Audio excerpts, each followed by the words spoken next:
ధన్యవాదాలు అధ్యక్ష. అధ్యక్ష గౌరవనీయులు ఎఫ్ఎండి గారు, గౌరవనీయులు భానుప్రసాద్ గారు, గౌరవనీయులు పురాణం సతీష్ కుమార్ గారు, గౌరవ సభ్యులు జీవన్ రెడ్డి గారు, నర్సిరెడ్డి గారు, గౌరవనీయులు పురాణం సతీష్ గారు, గౌరవనీయులు తేరా చిన్నపరెడ్డి గారు అందరూ కూడా చర్చలో పాల్గొన్నారు. నిర్మాణాత్మకమైన ప్రతిపాదనలు సూచనలు చేసినందుకు ముందుగా గౌరవ సభ్యులందరికీ తమరి ద్వారా హృదయపూర్వకంగా ధన్యవాదాలు తెలియజేస్తా ఉన్నాను అధ్యక్ష. సాధారణంగా ఈ సభలో అది శాసనసభ కావచ్చు, శాసన మండలి కావచ్చు, సభ్యుల ఏకీభావం అన్ని విషయాల్లో ఉండదు అధ్యక్ష. నేను మొన్న శాసనసభలో ఇదే అంశం మీద ఒక 3 రోజుల కిందట చర్చలో పాల్గొన్నాను అధ్యక్ష. అక్కడ ఆశ్చర్యకరమైన విషయం ఏంటంటే అక్కడ మజ్లిస్ పార్టీకి ప్రాతినిధ్యం ఉంది, భారతీయ జనతా పార్టీకి ప్రాతినిధ్యం ఉంది, కాంగ్రెస్కి ఉంది, అందరికీ ఉంది అధ్యక్ష అక్కడ ప్రాతినిధ్యం.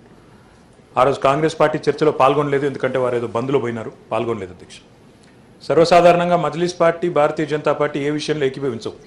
కానీ ఇద్దరు కూడా అక్కడ పాల్గొన్న ఇద్దరు సభ్యులు కూడా తెలంగాణలో జరుగుతున్న పారిశ్రామిక పురోగతి విషయంలో, ఐటీ రంగ అభివృద్ధి విషయంలో ఎలాంటి రెండో అభిప్రాయం లేదు, రాష్ట్రం పురోగమనంలో ఉంది అని చెప్పి ఏకీభవించారు. అదే మాదిరిగా ఈరోజు గౌరవనీయులు జీవన్ రెడ్డి గారు కూడా చాలా సంతోషం, ఎందుకంటే వారు చక్కటి మాట అన్నారు.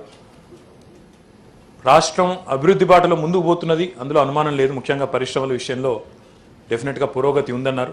దానికి కూడా వారికి హృదయపూర్వకంగా ధన్యవాదాలు. ఎందుకంటే అధ్యక్ష ఒకటి వాస్తవం, మనం ఎవరం కూడా ఇక్కడ కూర్చున్న వాళ్ళం ఎవరం శాశ్వతం కాదు, అధికారం ఎవరికీ శాశ్వతం కాదు, వ్యక్తులుగా ఎవరం కూడా శాశ్వతం కాదు, అందరం కూడా తప్పకుండా ఏదో రోజు గతించాల్సిన వాళ్ళం. కానీ రాష్ట్రం శాశ్వతం అధ్యక్ష, రాష్ట్రం శాశ్వతం, ఈ ప్రాంతం శాశ్వతం.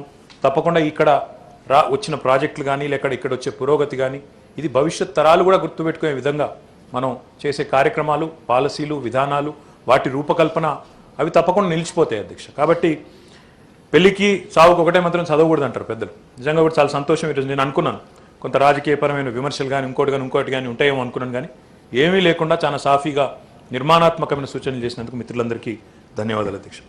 అధ్యక్ష ఇప్పుడు గౌరవ సభ్యులు చెప్పారు, పారిశ్రామిక పురోగతి అన్నప్పుడు, పారిశ్రామిక ప్రగతి అన్నప్పుడు ఒకసారి గతంలోకి తొంగి చూస్తే ప్రపంచంలో ఇప్పటికి 3 రకాల పారిశ్రామిక విప్లవాలు వచ్చాయి. 3 మిత్రులు ప్రస్తావించినట్టున్నారు.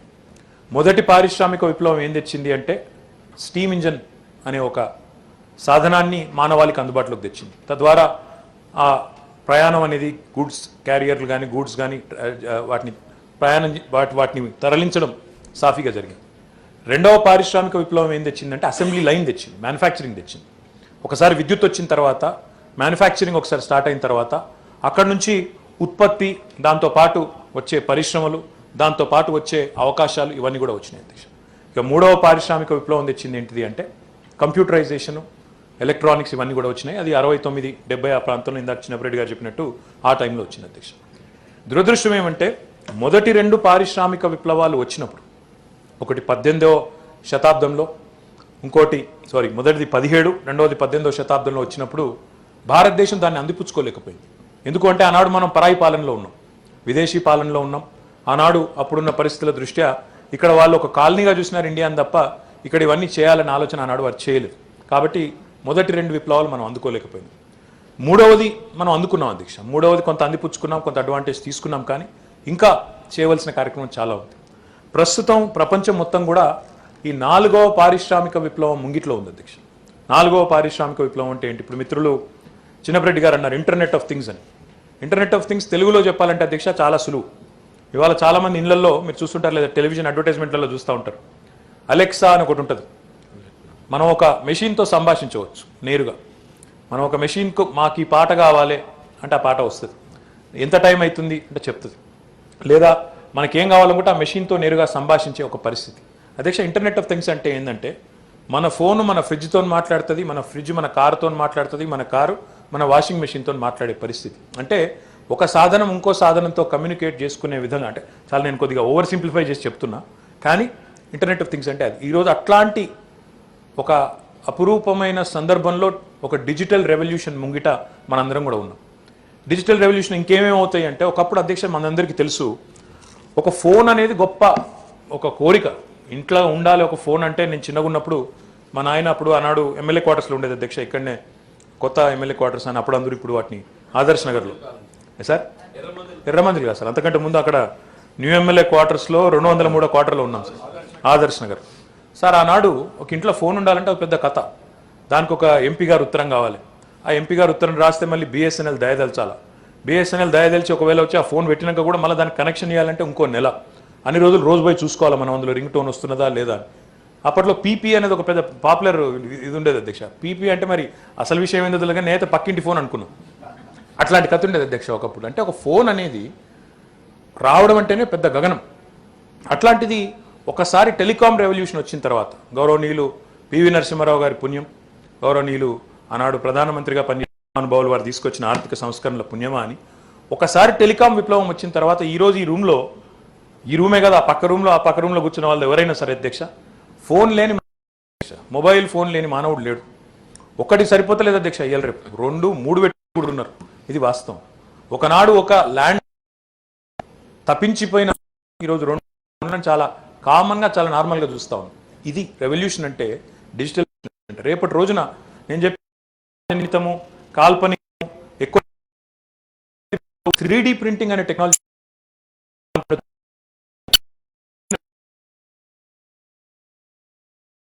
చేయవచ్చు. 3D ప్రింటింగ్ ద్వారా అట్లాంటి మనం ఉన్నాం అధ్యక్ష. ఇంటర్నెట్ టెక్నాలజీస్ ఏవైతే పురాణం సతీష్ అంటే ఏంది అధ్యక్ష, ఎక్కడో నా వీర్నపల్లి మండలం ఒక రైతన్న పత్తి పండిస్తున్నా అనుకోండి, పత్తి పండించే రైతన్న రోజున ఆయన పత్తి చేనులో ఏదైనా పురుగు పడితే ఎక్కడో శాస్త్రజ్ఞుడికి మాట్లాడాల్సిన పని లేదు అధ్యక్ష. ఒక ఫోటో ఆయన స్మార్ట్ ఫోన్లో ఒక ఫోటో తీసి ఆ ఫోటోను ఒక వాట్సాప్ నెంబర్కి పంపితే 5 సెకండ్లలో మరి వారికి వెంటనే అది ఏ రకమైన పురుగు, ఏ రకమైన చీడ, దాని నివారణకు ఏం చేయాలనే ఒక సూచనలు తెలుగులో వారికి వస్తుంది అధ్యక్ష. ఇది ఆర్టిఫిషియల్ ఇంటెలిజెన్స్, మెషిన్ లెర్నింగ్ అంటే దానివల్ల ఉండే ఉపయోగం. గౌరవ ముఖ్యమంత్రి గారు కేసీఆర్ గారు ఎప్పుడు చెప్తుంటారు అధ్యక్ష, ఎప్పుడైనా నేను మా జయేష్ రంజన్ గారు ఇంకా ఇతర మిత్రులు సాంకేతిక పరిజ్ఞానం గురించి మాట్లాడితే ఒక్కటే సూటిగా అడిగేది వారు, దీనివల్ల సామాన్యుడికి ఏం లాభం? నువ్వు చెప్తున్నావు బాగానే ఉంది, ఇంటర్నెట్ ఆఫ్ థింగ్స్ బాగానే ఉంది, క్లౌడ్ కంప్యూటింగ్ బాగానే ఉంది, క్వాంటమ్ కంప్యూటింగ్ బాగానే ఉంది, కానీ సామాన్యుడికి వచ్చే లాభం ఏంది? తెలంగాణలోని ఒక సామాన్య పౌరుడికి, ఒక సామాన్య పౌరురాలకి ఇంతనేమైనా పైసా లాభం ఉన్నదా లేదా? గది చెప్పు నువ్వు అంటారు. అంటే సామాన్యుడికి ఉపయోగపడని సాంకేతిక పరిజ్ఞానం నిష్ఫలం అనేది గౌరవ ముఖ్యమంత్రి కేసీఆర్ గారి యొక్క ఉద్దేశం అధ్యక్ష. మనం రూపొందించిన ప్రతి పాలసీ, అది ఐటీ పాలసీ కావచ్చు, మున్సిపల్ పాలసీ కావచ్చు, మున్సిపల్ విధానం కావచ్చు, కొత్త మున్సిపల్ చట్టం, అదే మాదిరిగా పారిశ్రామిక విధానం కావచ్చు, అన్నింటికి కూడా అదే సూత్రం అధ్యక్ష.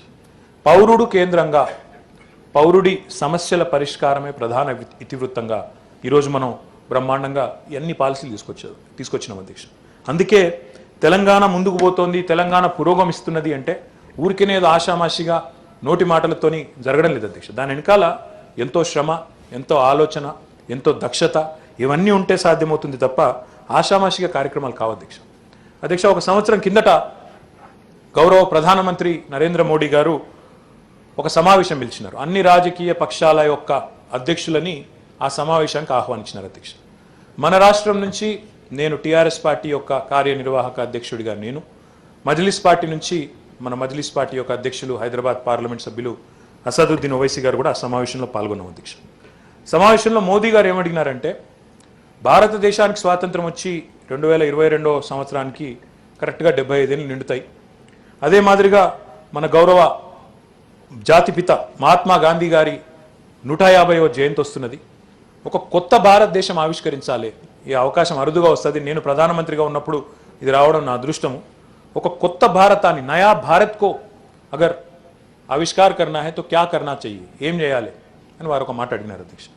అధ్యక్ష, నేను నిర్మోహమాటంగా చెప్పాను అధ్యక్ష, మోదీ గారికి మన పార్టీ తరఫున, టీఆర్ఎస్ పార్టీ తరఫున చాలా నిర్మోహమాటంగా తెలంగాణ రాష్ట్రానికి సంబంధించిన ఒక ప్రజాప్రతినిధిగా నేను చెప్పింది ఏమంటే, గౌరవ ప్రధానమంత్రి గారు మీరు ఈ విషయంలో సీరియస్గా ఉంటే 3I సూత్ర, 3I మంత్ర ఉన్నది సార్. ప్రపంచంలోని ఎదిగిన దేశాలు చాలామంది పాటిస్తూ ఉన్నారు. మనం కూడా పాటిస్తేనే మనం అనుకున్న స్థాయికి భారతదేశాన్ని ఒక ఎదిగిన దేశంగా, అభివృద్ధి చెందిన దేశంగా చూడాలనే కళ ఏదైతే భారత ప్రజలకు అంటున్నారో ఆ కళ నెరవేరుతుందని చెప్పిన అధ్యక్ష. These 3 I's will make the 4th I India stronger అని చెప్పాను అధ్యక్ష. ఏంటిది అధ్యక్ష 3I మంత్ర? మొదటి ఐ ఇన్నోవేషన్, నవీన ఆవిష్కరణలు, నూతన విధానాలు, నవీన ఆవిష్కరణలు, నూతన ఆలోచన దృక్పథం కావాలి అధ్యక్ష భారతదేశానికి ఈరోజు. అదే మూస పద్ధతిలో గతంలో ఎన్నో విధానాలు ఎత్తుకొని వాటికి రకరకాల పేర్లు పెట్టుకొని వాటినే మనం పట్టుకొని వాటితోనే ఉంటామంటే కుదరదు. మా నర్సిరెడ్డి అన్న మంచోడు అధ్యక్ష, కానీ గతి తార్కిక భౌతిక విధానానికి ఎప్పుడో కాలం చెల్లిందని తెలిసి కూడా నేను దాన్నే పట్టుకుంటే, ఎందుకంటే నేను గదే నమ్మినా అంటే కుదరదు అధ్యక్ష. కాలానుగుణంగా మారకపోతే కాలగర్భంలో కలిసిపోతాం అధ్యక్ష. ఒకనాడు ఇప్పుడు అన్నారు వారు, నేను చాలా గర్వపడుతున్నాను, తప్పేం లేదు, నేను విమర్శ చేయడం లేదు నర్సిరెడ్డి గారు, కేవలం ఒక మాట ఏదైతే వాస్తవమో మీ ముందు పెడతా ఉన్నాం. ఎంతమంది ఉన్నారు అధ్యక్ష ఆనాడు కమ్యూనిస్ట్ పార్టీ సభ్యులు 1952లో? ఈరోజు ఎంతమంది ఉన్నారు అధ్యక్ష? ఎందుకు అంటే కాలానుగుణంగా వచ్చిన మార్పులకు అనుగుణంగా వారు మారలేదు, వారి వ్యవహారం మారలేదు. అందుకే నేను అనేది ఏమంటే నవీన ఆవిష్కరణలు, నూతన ఆలోచనలు, ప్రపంచవ్యాప్తంగా జరుగుతున్న పరిణామాలకు అనుగుణంగా భారతదేశం మారవలసిందే, మారి తీరవలసిందే, దానికి ఇంకో ప్రత్యామ్నాయం లేదు. రెండవ ఐ ఏంటంటే ఇన్ఫ్రాస్ట్రక్చర్. ఇన్ఫ్రాస్ట్రక్చర్ అంటే మౌలిక వసతుల కల్పన అన్ని రంగాల్లో, ఒక ఈ రంగం ఆ రంగం అని కాదు. అది హెల్త్ కేర్ కావచ్చు, రోడ్లు కావచ్చు, పవర్ కావచ్చు, డ్రింకింగ్ వాటర్ కావచ్చు, ఇండస్ట్రియల్ ఇన్ఫ్రాస్ట్రక్చర్ కావచ్చు, ఇంకోటి కావచ్చు, సివరేజ్ ట్రీట్మెంట్లు కావచ్చు. ఏ రకమైన మౌలిక వసతుల్లోనైనా ప్రభుత్వం కనుక శ్రద్ధ పెట్టి పనిచేయకపోతే, ఒక లక్ష్యాన్ని పెట్టుకుని దానికి అనుగుణంగా ముందుకు పోకపోతే విఫలమవుతాం. తెలంగాణ గొప్ప పని చేసింది లాస్ట్ 7 yearsలో కూడా. ప్రధానమంత్రి గారికి నేను చెప్పిన మిషన్ భగీరథ, ఒక లక్ష్యం పెట్టుకొని ముఖ్యమంత్రి గారి ఆలోచన, ముఖ్యమంత్రి గారి సంకల్పం 3.5 ఏళ్లలోనే ఇంటింటికి తాగునీరు ఇవ్వాలనే ఒక దృఢమైన సంకల్పం పెట్టుకొని ప్రయత్నం చేస్తే ఈరోజు సఫలమైన అధ్యక్ష. 90-95% సఫలమైన, ఇంకో 5-10% ఆడియో మిగిలొచ్చు, కానీ 95% సక్సెస్ అయిన అధ్యక్ష. ఇది మనం చెప్పడం కాదు, కేంద్ర ప్రభుత్వమే చెప్తున్నది పార్లమెంటులో. అదే మాదిరిగా పవర్ 65 ఏళ్లలో సమస్య పరిష్కారం కాలేదు, కానీ కేసీఆర్ వచ్చిన తర్వాత 6 నెలల్లో పవర్ సమస్య పరిష్కారం కాలేదా అధ్యక్ష? చిత్తశుద్ధి ఉంటే, లక్ష్యం ఉంటే, ఇన్ఫ్రాస్ట్రక్చర్ ఇంప్రూవ్మెంట్ పట్ల అవసరమైతే క్యాపిటల్ ఎక్స్పెండిచర్ పెట్టి నేను చేస్తా అనుకుంటే కాదా అధ్యక్ష? దానికి గొప్ప తార్కాణం గౌరవ ముఖ్యమంత్రి గారు తీసుకున్న కార్యక్రమం.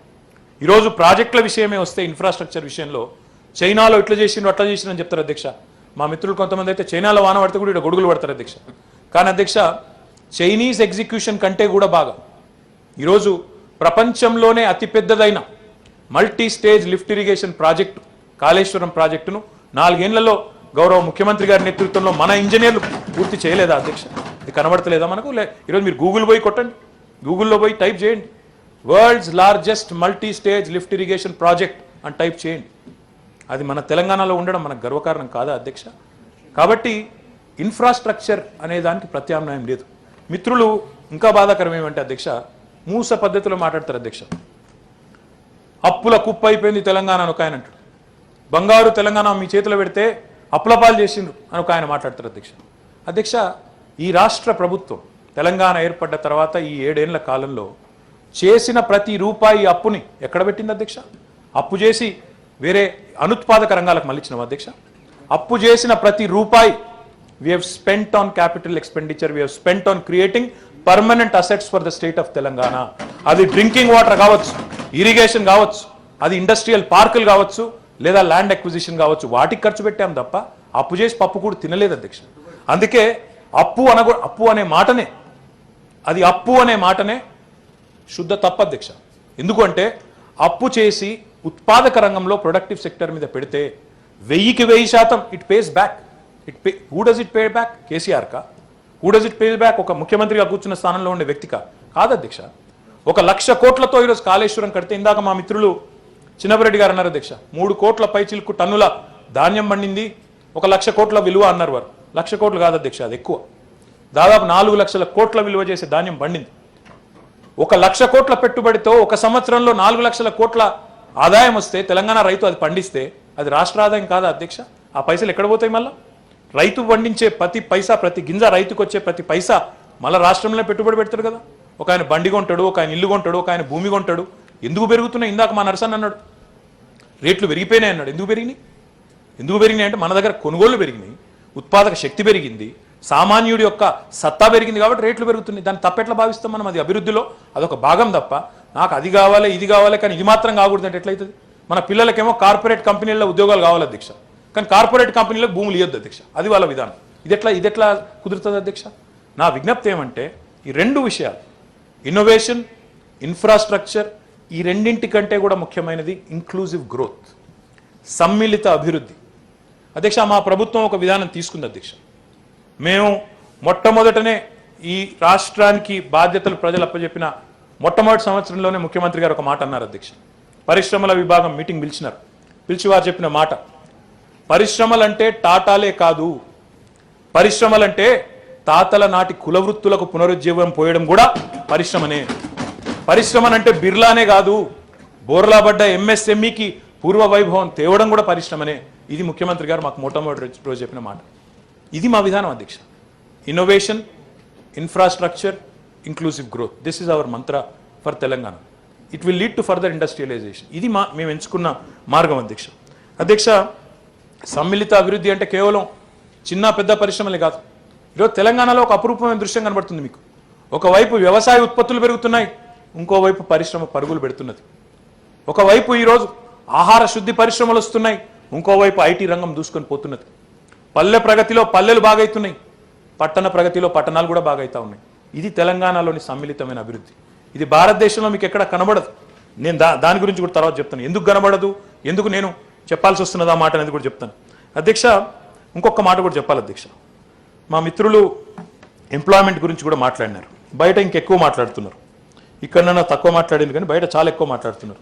నోటికి వచ్చినట్టు మాట్లాడతారు అధ్యక్ష. అధ్యక్ష, ఒక మాట మనం ఇష్టం ఉన్నా లేకపోయినా అంగీకరించక తప్పని పరిస్థితి. ఇది ఒక కేసీఆర్ గారి ప్రభుత్వానికో లేదా నరేంద్ర మోడీ ప్రభుత్వానికో సంబంధించిన ఇష్యూ కాదు అధ్యక్ష. ప్రపంచవ్యాప్తంగా ఏ దేశమైనా ఏ ప్రభుత్వమైనా మీరు చూడండి, ఏ దేశం కానీ ఏ ప్రభుత్వమే కానీ చూడండి, ఎక్కడా కూడా ప్రపంచంలో అమెరికా నుంచి మొదలు పెడితే ఆఫ్రికా ఖండం దాకా ఎక్కడైనా తీసుకోండి, మీ చైనా తీసుకోండి, రష్యా తీసుకోండి, ఇంకోటి తీసుకోండి, ఎక్కడైనా తీసుకోండి, ప్రభుత్వ రంగంలో డైరెక్ట్గా కానీ ప్రభుత్వ రంగ సంస్థల్లో పరోక్షంగా కానీ ఒక 4-5% జనాభా కంటే మించి ఉద్యోగాలు రావు అధ్యక్ష. ప్రభుత్వ రంగంలో కానీ ప్రభుత్వ శాఖల్లో కానీ లేదా ప్రభుత్వ రంగ సంస్థల్లో కానీ 4-5% కంటే జనాభా. ఇప్పుడు ఉదాహరణకు తెలంగాణ జనాభా 4 కోట్లు అనుకుంటే తెలంగాణలోని ప్రభుత్వ ఉద్యోగులు ఎంతమంది అధ్యక్ష? 8-9 లక్షల చిల్లర ఉంటారు. సబ్జెక్ట్ టు కరెక్షన్ 2.5% 2.5% మధ్యలో ఉంటారు. మిగతా 97.5% జనాభా మరి ఏం చేయాలి అధ్యక్ష? ఓ 50% మంది వ్యవసాయంలో ఉన్నారనుకోండి, కొంతమంది హౌస్ కన్స్ట్రక్షన్లో ఉన్నారనుకోండి, మరి కొంతమంది టెక్స్టైల్ రంగంలో ఉన్నారనుకోండి, కొంతమంది స్వయం ఉపాధి. మరి మిగతా వాళ్ళు ఎక్కడ పోవాలి అధ్యక్ష? వారికి ప్రైవేట్ రంగం తప్ప, పెట్టుబడులను ఆహ్వానించడం తప్ప, ప్రైవేట్ రంగానికి పెద్దపీట వేసి రెడ్ కార్పెట్ పరిచి అయ్యా రండి అని చెప్పి ఇలా ప్రపంచంతో పోటీపడి పెట్టుబడులను ఆకర్షించడం తప్ప వేరే మార్గం లేదు అధ్యక్ష. అదొక కేసీఆర్ గారికే కాదు, అది కేరళ గవర్నమెంట్కైనా, కమ్యూనిస్ట్ గవర్నమెంట్లో ఉన్న చైనాలోనైనా, లేదా అమెరికాలో ఉండే క్యాపిటలిస్ట్ గవర్నమెంట్కైనా ఎవరికైనా గతి ఇంకో గతి లేదు. ప్రైవేట్ రంగంలోని పెట్టుబడులను ఆహ్వానించడం మినహా ప్రత్యామ్నాయం లేదు అధ్యక్ష. అందుకే తెలంగాణ రాష్ట్రం ఏర్పడ్డ తొలినాళ్లలోనే గౌరవ ముఖ్యమంత్రి గారు 2014 ఆగస్టు సెప్టెంబర్ మాసంలో 7 గంటల పాటు, దాదాపు 7 గంటల పాటు సుదీర్ఘంగా అన్ని పారిశ్రామిక సంఘాలతో, కార్మిక సంఘాలతో చర్చ పెట్టినారు అధ్యక్ష. పెట్టి వారు చెప్పింది ఒకటే, ప్రపంచంలోని బెస్ట్ ఇండస్ట్రియల్ పాలసీ ఎక్కడ ఉన్నది అంటే కొంతమంది సింగపూర్ అన్నారు, కొంతమంది ఇంకోటి అన్నారు, కొంతమంది ఇంకోటి అన్నారు. ముఖ్యమంత్రి గారు ఆ కాపీస్ అన్ని తెప్పియండి అని చెప్పినారు. మా జయేష్ రంజన్ గారు ఆనాడు కమిషనర్ ఆఫ్ ఇండస్ట్రీస్ ఉండే, ప్రదీప్ చంద్ర గారు ఆనాడు సెక్రటరీగా ఉండే. తెప్పించి అధ్యయనం చేసి ముఖ్యమంత్రి గారు స్వయంగా కూర్చొని తన మనసును కరగబెట్టి, ఒక్కరోజు కాదు అధ్యక్ష, ఒక నెల రోజుల పాటు శ్రమించి టీఎస్ ఐపాస్ అనే విధానం తెచ్చినాం అధ్యక్ష. ఇది ఎప్పుడు నవంబర్ 2014లో మనం పాస్ చేసినాం అధ్యక్ష. ఇదే శాసనసభలో, ఇదే శాసన మండలిలో పాస్ చేసినాం. ఏంటిది అధ్యక్ష టీఎస్ ఐపాస్? టీఎస్ ఐపాస్ అంటే Telangana state industrial project approval self certification system. అంటే ఒక పారిశ్రామికవేత్త, ఉదాహరణకి ఇప్పుడు మీరు చౌటుప్పల్ అన్నారు, చౌటుప్పల్లో నాకు భూమి ఉందనుకోండి, నేను పారిశ్రామికవేత్తను అనుకోండి, నాకు ప్రభుత్వంతో పని లేదు అధ్యక్ష. నేను అక్కడ ఫ్యాక్టరీ నిర్మాణం స్టార్ట్ చేయాలి అంటే తెలంగాణ ప్రభుత్వం తీసుకొచ్చిన చట్టం వల్ల మొట్టమొదటి రోజే ఏ అనుమతి లేకుండా, ఏ అనుమతి అవసరం లేకుండా ఫ్యాక్టరీ నిర్మాణాన్ని ప్రారంభించవచ్చు మొదటి రోజే, ఒకవేళ మీకు ఆల్రెడీ భూమి ఉంటే. భూమి లేకపోతే భూమి కోసం అప్లై చేసుకుంటాం. మరి ఇట్లా భూమి మరి ఏ పర్మిషన్ లేకుండా పరిశ్రమ కడితే ఎట్లా అని అనుమానం మీకు రావచ్చు. వెంటనే ఒకసారి ప్రారంభించిన తర్వాత, ఎందుకంటే ఈ అవినీతి, వాళ్ళ చేతులు దడుపుడు, వీళ్ళ చేతులు దడుపుడు, నీకింత నాకింత, ఒక పరిశ్రమ పెడితే నీకెంత నాకెంత అనే విధానం నుంచి మేము ఆలోచిస్తున్న విధానం, తెలంగాణ ప్రభుత్వం ఆలోచిస్తున్న విధానం ఏంటంటే, ఒక పరిశ్రమ వస్తే అందులో తెలంగాణ యువతకు దక్కేదెంత, తెలంగాణ భవితకు మిగిలేదెంత, ఇది మా స్ఫూర్తి. ఆ ఉద్దేశంతోనే ఈ పాలసీ తెచ్చినాం అధ్యక్ష. ఒకసారి ఫ్యాక్టరీ నిర్మాణం ప్రారంభమైన తర్వాత సమాంతరంగా ప్యారలల్గా వారికి ఆన్లైన్ ఒక అప్లికేషన్ సబ్మిట్ చేయాల్సి ఉంటుంది. ఏమని, నేను ఫలానా పరిశ్రమ ఇంత పెట్టుబడి పెడుతున్నా, ఇంతమందికి ఉద్యోగాలు ఇస్తాను, ఇగో ఈ ఫలానా ప్రాంతంలో పెడుతున్నాను, ఆన్లైన్ అప్లికేషన్ పంపాలి. మా జయేష్ రంజన్ కలిసే అవసరం లేదు, మా నరసింహారెడ్డిని కలిసే అవసరం లేదు, నన్ను కలిసే అవసరం అంతకంటే లేదు. ఆ అప్లికేషన్ మాకు వచ్చిన తర్వాత చట్టం ప్రకారం, ఇదే శాసన మండలిలో చేసిన చట్టం ప్రకారం, మనం ఆమోదించిన చట్టం ప్రకారం 15 రోజుల్లో రాష్ట్ర ప్రభుత్వం అనుమతులు ఇచ్చి తీరవలసిందే. ఏదైనా కారణం చేత అనుమతి ఇవ్వడానికి వీలు కాకపోతే you can say yes or no. 15 రోజుల లోపల ఎస్ ఆర్ నో ఆన్సర్ ఇవ్వాలి. ఇవ్వకపోతే ఏమవుతుంది, సింగిల్ విండో సిస్టమ్ ద్వారా ఏమవుతుంది అంటే 16వ రోజు ఒకవేళ మేము ఎస్ నో చెప్పకుండా నాంచినాం అనుకోండి ఏ కారణం చేతను, 16వ రోజున ఆటోమేటిక్ అప్రూవల్, ఆటోమేటిక్ ఎస్. ఇది భారతదేశంలో ఎక్కడ లేదు అధ్యక్ష. ఇది ప్రవేశపెట్టింది మన గౌరవ ముఖ్యమంత్రి గారు కేసీఆర్ గారు అనే మాట చాలా గర్వంగా సంతోషంగా చెప్తా ఉన్నాను. ఈ మాట నేను అమెరికా పోయిన అధ్యక్ష 2015లో KPMG అని పెద్ద కంపెనీ ఉంటుంది. ఆ కంపెనీ చైర్మన్ కలిసిన న్యూయార్క్లో. నేను మాట్లాడుకుంటే చెప్పిన, సార్ ఇట్లుంటుంది మా దగ్గర సిస్టము, ఫస్ట్ డేనే మీరు కావాలంటే ఫ్యాక్టరీ మొదలు పెట్టచ్చు, మీకు 15 రోజుల లోపల అనుమతులు ఇస్తాం, 15 రోజులు అనుమతులు ఇవ్వకపోతే 16వ రోజు ఆటోమేటిక్ అప్రూవల్, 16వ రోజు అవసరమైతే మా అధికారుల మీద 1000 రూపాయల పెనాల్టీ కూడా వేసే అధికారం చట్టం నాకు ఇచ్చింది అని చెప్పి వారికి ఏమన్నా అంటే ఆ KPMG చైర్మన్తోని ఇట్లాంటి పాలసీ భారతదేశంలో ఏ రాష్ట్రానికి లేదు అని చెప్పిన. ఆయన నవ్వి ఏమన్నాడంటే, భారతదేశంలో కాదు అమెరికాలో కూడా ఏ రాష్ట్రానికి లేదు, ఇది అందరికి చెప్పా మాట అన్నాడు. అంటే ఇంత గొప్ప పాలసీని గౌరవ ముఖ్యమంత్రి గారు 2014లో రాష్ట్రం ఏర్పడ్డ తొలి నాళ్లలో ఎందుకు అధ్యక్ష పెట్టింది? ఇది ఏ కారణం చేత దీన్నో ప్రయారిటీ కింద పెట్టుకున్నాం? ఎందుకు అంటే జీవన్ రెడ్డి గారు అన్నారు, నీళ్లు, నిధులు, నియామకాలు, ఈ ట్యాగ్ లైన్ మీదనే ఈ శీర్షికనే ఉద్యమం జరిగింది. వాస్తవం. మన పిల్లలకు ఉద్యోగాలు రావాలి, మన పిల్లలకు కొలువులు రావాలి, మన పిల్లల బతుకులు బాగుపడాలి, రాష్ట్రం బాగుండాలి, ఇది మన ఉద్దేశం. అందుకే ఆనాటి నుంచే ఒక మొట్టమొదటి శాసనసభలో పాస్ చేసిన మొట్టమొదటి చట్టమే TS ఐపాస్. ఎందుకు? నియామకాల మీద మనకున్న దృఢమైన సంకల్పం, వాటి మీద మనకున్న ఆలోచన, క్లారిటీ, దీంతోనే ఈ కార్యక్రమాన్ని తీసుకొని వచ్చినాం. అందుకే దానివల్లనే ఈరోజు 1-2 కాదు అధ్యక్ష, ఈ పాలసీ ఎంత అద్భుతంగా పనిచేస్తూ ఉంది అంటే 1-2 కాదు, 17,000 పైచిలకు 17,302 పరిశ్రమలు ఇప్పటికే TS ఐపాస్ ద్వారా. ఎందుకంటే చెప్తున్నది బాగానే ఉంది, వినడానికి వినసొంపుగా ఉంది, కానీ పని అవుతుందా లేదా అని అనుమానం మిత్రుల్లో కొంతమందికి రావచ్చు. ఆ ఉద్దేశంతోనే చెప్తా ఉన్నాం. TS ఐపాస్ పాస్ చేసిన నాటి నుంచి నేటి వరకు 17,300 పైచిలకు పరిశ్రమలకు అనుమతులు ఇచ్చాము. ప్రత్యక్షంగా 15.99 లక్షల ఉపాధి అవకాశాలను సృష్టించగలిగాం. జీవన్ రెడ్డి గారు మాట అన్నారు, సరే మీరు MOUలు చేసుకుంటారు, అనౌన్స్మెంట్లు చేస్తాను, అవి ఎంతవరకు ఆపరేషనలైజ్ అయినాయి అన్నారు. నేను కావాలంటే తమరి ద్వారా మొత్తం సభ్యులకు లిస్టు పంపిస్తాను అధ్యక్ష, ఏ జిల్లాలో ఎక్కడెక్కడ యూనిట్లు వచ్చినాయో. ఇప్పటికే జీవన్ రెడ్డి గారు 17,000 యూనిట్లకు మేము పర్మిషన్ ఇస్తే 13,000 పైచీలకు యూనిట్లు ఇప్పటికే తమ కార్యకలాపాలు ప్రారంభించినాయి. 8 లక్షల పైచీలకు ప్రత్యక్ష ఉపాధి అవకాశాలు సృష్టించగలిగాం. దానికి 2 రెట్లు పరోక్ష ఉపాధి అవకాశాలు, ఇండైరెక్ట్ ఎంప్లాయ్మెంట్ కూడా సృష్టించగలిగాం. ఇది నేను చెప్పేది కేవలం నాన్ IT ఇండస్ట్రీ, IT కలిపలేదు ఇంకా. ఇలా IT కూడా కలుపుకుంటే దాని లెక్క కూడా మళ్ళీ చెప్తాను. ఈ విధానం ఎంత బాగా పనిచేస్తుంది అధ్యక్ష అంటే, ఈరోజు విదేశాల నుంచే కాదు, మన దేశంలోని ఇతర రాష్ట్రాలు, గుజరాత్ కానీ, కేరళ కానీ, ఇంకా ఇతరత్ర రాష్ట్రాలు, వాటి నుంచి కూడా మనం పెట్టుబడులు ఆకర్షించగలుగుతా ఉన్నాం. వెల్స్పన్ అనే ఒక ఇండస్ట్రీ ఉంటుంది అధ్యక్ష, India's one of largest textile industries. వారు ఓన్లీ 1 యూనిట్ ఉంది అధ్యక్ష వారికి భారతదేశంలో, గుజరాత్ దాటి బయటికి రాలేదు ఆయన. ఇప్పుడు BK గోయంకా గారు అని ఉంటారు, బాలకృష్ణ గోయంకా గారు. వారు మొట్టమొదటిసారి గుజరాత్ దాటి బయటకు వచ్చి ఈరోజు మన చేవెళ్ళ నియోజకవర్గం షాబాద్ మండలం చందన్వెల్లి అనే గ్రామంలో యూనిట్ తయారైంది. నేనే పోయి ప్రారంభించిన, కావాలంటే మిత్రులు మీరు కూడా పోయి చూడవచ్చు. మా మహేందర్ రెడ్డి గారి సొంత మండలం అది. కాబట్టి బ్రహ్మాండంగా ఈరోజు ఆ ప్రాంతంలో ఎంత గిరాకీ వచ్చిందంటే, వారు నడితే వారు చెప్తారు, మహేందర్ రెడ్డి గారు, ఒక్క పరిశ్రమ రావడం వల్ల మొత్తం ఆ ప్రాంతం యొక్క రూపురేఖలు మారిపోయినాయి అధ్యక్ష. ఆ పరిశ్రమను చూసి ఈరోజు ఇంకొక 15-20 పరిశ్రమలు అక్కడ లైన్ కట్టినాయి. మాకు జాగా లేకపోతే మళ్ళీ గౌరవ మహేందర్ రెడ్డి గారు, సబితా రెడ్డి గారు, కాళే యాదయ్య గారు వారి సహకారంతో పక్కన సీతారాంపూర్ అనే గ్రామం ఉంటే, ఆ గ్రామంలో దేవాదాయ భూములుంటే అక్కడ మిత్రులను కూడా ఒప్పించి మళ్ళీ ఒక 800 ఎకరాలు సేకరించుకోవాల్సిన పరిస్థితి వచ్చింది అధ్యక్ష. అంటే అంత డిమాండ్ ఉన్నది ఈరోజు అధ్యక్ష. ఈ విధానం వల్ల కేవలం కంపెనీలు రావడమే కాదు అధ్యక్ష, మనకి భారతదేశం, భారత ప్రభుత్వం, అదే రకంగా మన వరల్డ్ బ్యాంక్ కలిసి సంయుక్తంగా ర్యాంకింగ్స్ ఇస్తాయి అధ్యక్ష. ఈజ్ ఆఫ్ డూయింగ్ బిజినెస్లో ఎవరు ఏ రాష్ట్రం ఎట్లా పర్ఫామ్ చేస్తున్నది. మనం 1-2 సంస్కరణలు తీసుకొని రాలేదు. ఎన్ని మార్చామంటే, గతంలో ఆంధ్రప్రదేశ్లో ఉండిన విధానాలు, పారిశ్రామిక విధానాలు ఇప్పటికి ఎన్ని మార్చినామంటే 1264 సంస్కరణలు తీసుకొచ్చాం.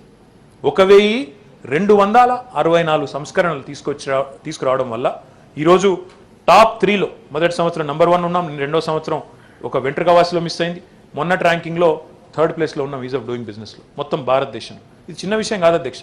గుజరాత్తో, కర్ణాటకతో, తమిళనాడుతో, మహారాష్ట్రతో, ఏ రాష్ట్రాలైతే ఇండస్ట్రియలైజేషన్లో కొంత ముందున్న రాష్ట్రాలుగా చెప్పుకుంటామో, ఇండస్ట్రియలైజ్ స్టేట్స్ అని చెప్పుకుంటామో, వాటికి ఈరోజు ధీటుగా పోటీ పడడమే కాదు బ్రహ్మాండమైన వృద్ధి రేటును కూడా సాధిస్తూ ఉన్నాం అధ్యక్ష. అధ్యక్ష, మిత్రులు అడుగుతుంటారు, బయట నేను వింటుంటా ఉపన్యాసాలు, ఏంది కేసీఆర్ చేసింది ఏంది అధ్యక్ష, ఈ 7 ఏళ్లలో కేసీఆర్ గారు చేసింది ఏంది అని అడిగే వారికి సమాధానం ఉంది అధ్యక్ష. వారందరికీ నేను ఏం చెప్పదలుచుకున్నాను అధ్యక్ష అంటే ఇదొక్కటి చాలు అధ్యక్ష. అధ్యక్ష, రాష్ట్రం వచ్చినాడు 2013-14లో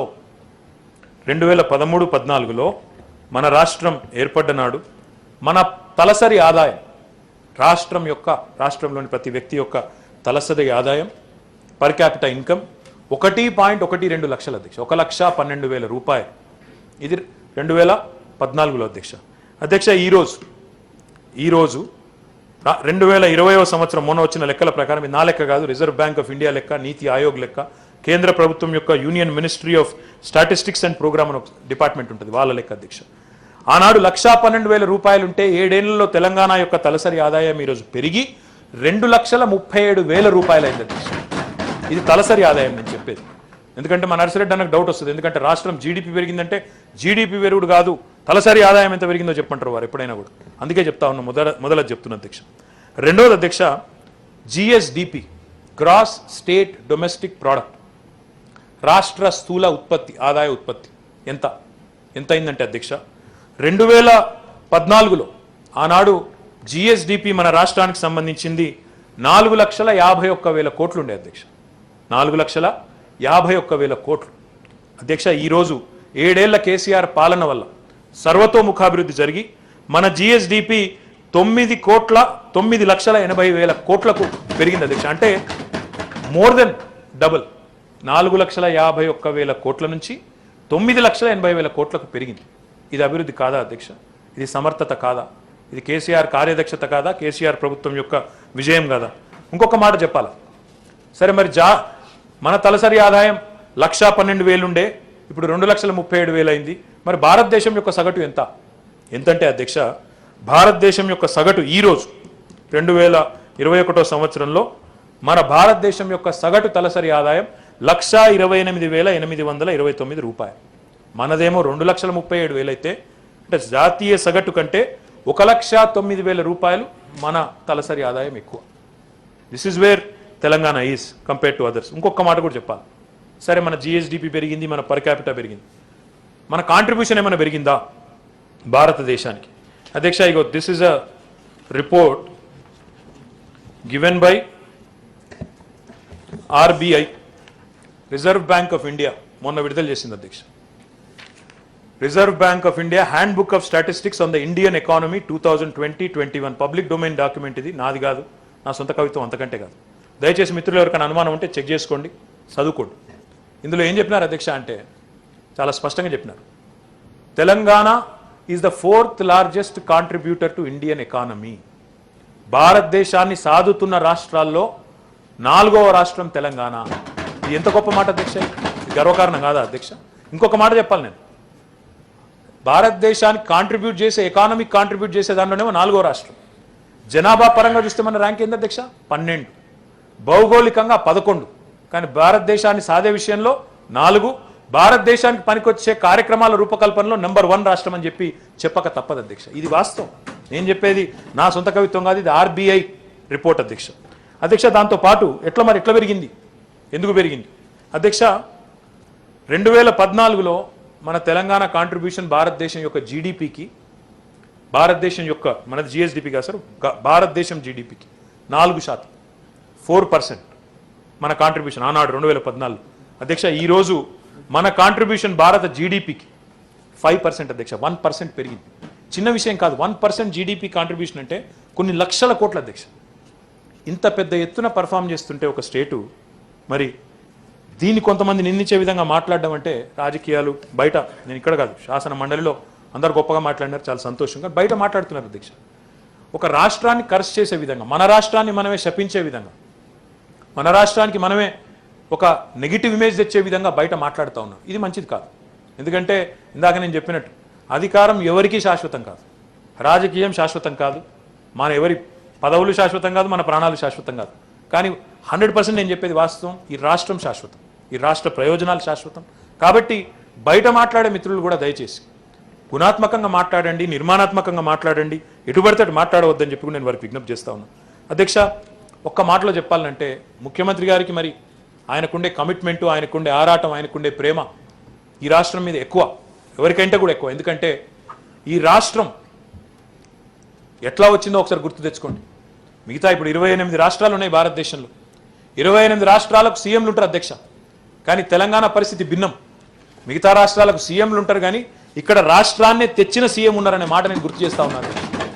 ఆయనకుండే ఆరాటం, ఆయనకుండే ప్రేమ, ఆయనకుండే కడుపు నొప్పి వేరే వాళ్ళకి ఎందుకు ఉంటుంది అధ్యక్ష? అందుకే నోటికి ఎటుబడితే మాట్లాడేటోళ్ళు బయట ఉండొచ్చు, కానీ వారిని మేము పట్టించుకోము అధ్యక్ష. ఇప్పటికే గౌరవ ముఖ్యమంత్రి గారి నేతృత్వంలో తీసుకున్న పారిశ్రామిక విధానం యొక్క ఫలాలు ప్రజలకు అందుతున్నాయి, ప్రజలు సంతోషంగా ఉన్నారు. మా జీవన్ రెడ్డి అన్న ఒక మాట అన్నారు, వేలాది సూక్ష్మ చిన్న తరహా పరిశ్రమలు మూతబడ్డాయి, అవి చాలా ఆందోళనకరంగా ఉంది, సంఖ్య చూస్తుంటే ఆందోళనకరంగా ఉంది, వాటిని తెరిపించే ప్రయత్నం చేయాలన్నారు. మీరు జీవన్ రెడ్డి గారు మీరు చెప్పింది పాక్షికంగా వాస్తవమే. ఎట్లా 2014 వరకు ఉన్న పరిస్థితుల్లో ఆనాడు చిన్న చిన్న పరిశ్రమలకి, సూక్ష్మ పరిశ్రమలకి విద్యుత్తే ప్రాణం, అదే ప్రాణవాయువు. కానీ ఆ విద్యుత్ ఇవ్వలేని దుస్థితి ఆనాడు. అందులో ఒకరిని నేను నిందించను, ఫలానా వారు అనను, కానీ విద్యుత్ ఇవ్వలేని దుస్థితి. వారానికి 3 రోజులు పవర్ హాలిడే. సాధారణంగా ఇందిరా పార్క్ దగ్గర మనం ధర్నాలు చేస్తాం, రాజకీయ పార్టీలు, ప్రజా సంఘాలు ధర్నాలు చేస్తాయి, కానీ పారిశ్రామికవేత్తలు ధర్నాలు చేసినారు అధ్యక్ష. పారిశ్రామికవేత్తలు ఇందిరా పార్క్ దగ్గర ధర్నాలు, అయ్యా మాకు కరెంట్ ఇవ్వండి, కావాలంటే కరెంట్ రేట్ ఎక్కువ పెట్టండి, కానీ కరెంట్ ఇవ్వండి అంటే ఇచ్చే పరిస్థితి లేదన్నాడు. వారానికి 3 రోజులు పవర్ హాలిడేలు. అందుకే పరిశ్రమలు మూతపడ్డ పరిస్థితి. వాటిని తిరిగి పునరుద్ధరించే క్రమంలోనే తెలంగాణ ఇండస్ట్రియల్ హెల్త్ క్లినిక్ పెట్టినాం. ఇంకా మిగతా విషయాలు కూడా నేను చెప్తాను అధ్యక్ష. కొన్ని చూస్తే గమ్మత్ అనిపిస్తుంది అధ్యక్ష సందర్భాలు. అధ్యక్ష, ఒకనాడు పాలమూరు జిల్లా, ఇక మా మంత్రి గారు ఇక్కడే ఉన్నారు, పాలమూరు జిల్లా అంటే అధ్యక్ష భారతదేశం మొత్తం ఎక్కడ పోయినా వలసల జిల్లా, వెనుకబడ్డ జిల్లా. పాలమూరు జిల్లా అంటేనే ఏ కన్స్ట్రక్షన్ సైట్కి పోయినా భారతదేశంలో, ఏ బిల్డింగ్ కట్టే కాడికి పోయినా, ఏ రోడ్డు కట్టే కాడికి పోయినా, ఏ బ్రిడ్జ్ కట్టే కాడికి పోయినా పాలమూరు లేబర్ ఉండేది అధ్యక్ష. ఇది వాస్తవం. ఎక్కడికి పోయినా మీరు భారతదేశంలో. మొన్న నేను మా మంత్రి గారి ఆహ్వానం మేరకు గద్వాలకు పోయినా అధ్యక్ష. మా కృష్ణమోహన్ రెడ్డి గారు ఎమ్మెల్యే గారు పిలిచినారు, పోయినా అధ్యక్ష. పోతా ఉంటే సభకు పోయే క్రమంలో అన్ని కార్యక్రమాలు చేసుకుంటూ ఒక 105 కోట్ల అభివృద్ధి కార్యక్రమాలకు శంకుస్థాపన చేసుకుంటూ పోతున్నాం అధ్యక్ష. కృష్ణమోహన్ రెడ్డి అన్న అక్కడ ఒక పత్తి చేను కనబడితే ఆగమన్నాడు, ఉత్తా పోయి మాట్లాడొద్దాం పని తీసుకుపోయింది అధ్యక్ష. ఆ పత్తి చేనులో పోతే చిన్నంపాడు అనే ఊరు, దరూరు మండలం, పోతే చాలా ఆశ్చర్యం అనిపించింది అధ్యక్ష. అందులో పోయి మేము ఆడుండే కూలీలు అందరూ ఒక 15 మంది 20 మంది ఉన్నారు అధ్యక్ష. వారందరి దగ్గర పోయి పలకరించినాం. ఏం చేస్తున్నారంటే, సార్ ఇక్కడంతా కాటన్ సీడ్ ఇండస్ట్రీ సార్, మాది సీడ్ సప్లై చేస్తాం మేము కంపెనీలకు, అట్లా అని వాళ్ళు చెప్తా ఉన్నారు. మరి ఏం చేస్తున్నారు ఇక్కడ అంటే, పని చేస్తున్నాం సార్, పొలం పని చేస్తున్నాం చెప్తున్నారు. వారిని అడిగిన అధ్యక్ష, నేను ఏ ఊరమ్మా మీదని అడిగిన. 30 మంది దాకా ఉంటారు అధ్యక్ష, 20 మంది ఉన్నారు. ఒక 10-12 మంది అధ్యక్ష నాకు ఆశ్చర్యం అనిపించింది. ఏ ఊరమ్మా అంటే కర్నూలు అన్నారు. ఇంకొక 5-6 ఏ ఊరమ్మా అంటే రాయచూరు. మన వాళ్ళు కేవలం 5-6 ఉన్నారు. 30 మంది ఉంటే 10 మంది రాయచూరు వాళ్ళు ఉన్నారు, 5-6 కర్నూలు. ఆశ్చర్యం అనిపించింది అధ్యక్ష. ఒకనాడు పాలమూరు అంటేనే ఇక్కడికి వెళ్ళి లేబర్ వలసపోయి ఇంకొకడ పనిచేసే పరిస్థితి నుంచి ఈరోజు పాలమూరుకు ఇతర జిల్లాలు, ఇతర రాష్ట్రాల నుంచి కూలీలు వచ్చి పనిచేసే పరిస్థితి వచ్చిందంటే, పాలమూరులో పెరిగిన వ్యవసాయ విస్తరణ, పాలమూరులో జరుగుతున్న వ్యవసాయం, అక్కడ ఉండే ఉపాధి అవకాశాలు ఈరోజు మన అభివృద్ధికి చిహ్నం కాదా? ఈ మాట అంటే కొంతమందికి నచ్చకపోవచ్చు, కానీ వాస్తవం కాదా అధ్యక్ష? బయట వారు మాట్లాడుతున్న మాటలు చూస్తే మాకు అనిపిస్తుంది అధ్యక్ష, పాలమూరు పచ్చబడుతుంటే వాళ్ళ కళ్ళు ఎర్రబడుతున్నాయి, నచ్చలేదు అధ్యక్ష. బాధ అనిపిస్తున్నట్టుంది. కేసీఆర్కి మంచి పేరు వస్తుంటే వాళ్ళకు బాగా ఇబ్బంది అవుతున్నది అధ్యక్ష. పరిశ్రమల విషయంలో అధ్యక్ష చాలా స్పష్టమైన ఆలోచనతో ఈరోజు సగర్వంగా చెప్పుకునే పరిస్థితి తెచ్చినాం అధ్యక్ష.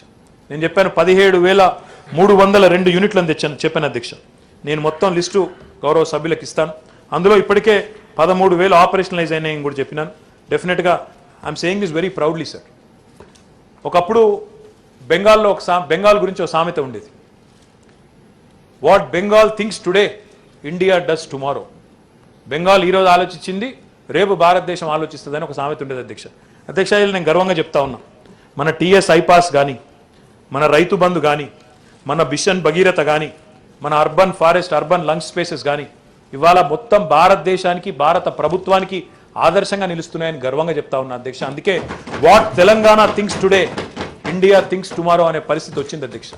మనము రైతు బంధువుని పెడితే వారికి మనం ఒప్పుకోవడం అధ్యక్ష, బేషజం అవడం వస్తుంది, ఒప్పుకోదు. కానీ 1 సంవత్సరం 2 సంవత్సరాలు ఆగి పిఎం కిసాన్ అని పెట్టుకున్నారు అధ్యక్ష, సంతోషం. మిషన్ భగీరథ అని మనం ఇక్కడ ప్రారంభిస్తే జల్ జీవన్ మిషన్ అని బయట వాళ్ళు పెట్టుకున్నారు, సంతోషం. మనం టీఎస్ ఐపాస్ అని ఇక్కడ మనం 2014లో పెడితే వాళ్ళు నిన్న మొన్న invest India portal single window అని చెప్పి నిన్న మొన్న పీయూష్ గోయల్ గారు. అర్బన్ ఫారెస్ట్ మనం ఇక్కడ తయారు చేస్తే నగర్ 1 అని వాళ్ళు పెట్టుకొని నగరాలకు సంబంధించిన వనాలు అని చెప్పి వారు పెట్టుకున్నారు. ఇంగ్లీష్లో సామెత ఉంది అధ్యక్ష, imitation is the best form of flattery అని. అంటే మనను అనుకరించుడే మనకు వాళ్ళు ఇచ్చే గొప్ప అభినందన, గొప్ప కాంప్లిమెంట్ అని చెప్పి మనం తీసుకోవాలి. వాళ్ళు ఒప్పుకోకపోయినా అది వాస్తవం అధ్యక్ష. అధ్యక్ష, మీరు సమ్మిళిత అభివృద్ధి అని ఒక మాట మాట్లాడిన అధ్యక్ష. సమ్మిళిత అభివృద్ధి అంటే మరి ఏంటిది? సమ్మిళిత అభివృద్ధిలో మరి తెలంగాణలో పారిశ్రామికవేత్తల్లో గిరిజనులు ఎంతమంది, దళితులు ఎంతమంది, మరి వారి కోసం ఏం చేసింది ప్రభుత్వం, అది కూడా చెప్పవలసిన బాధ్యత నా మీద ఉంది అధ్యక్ష.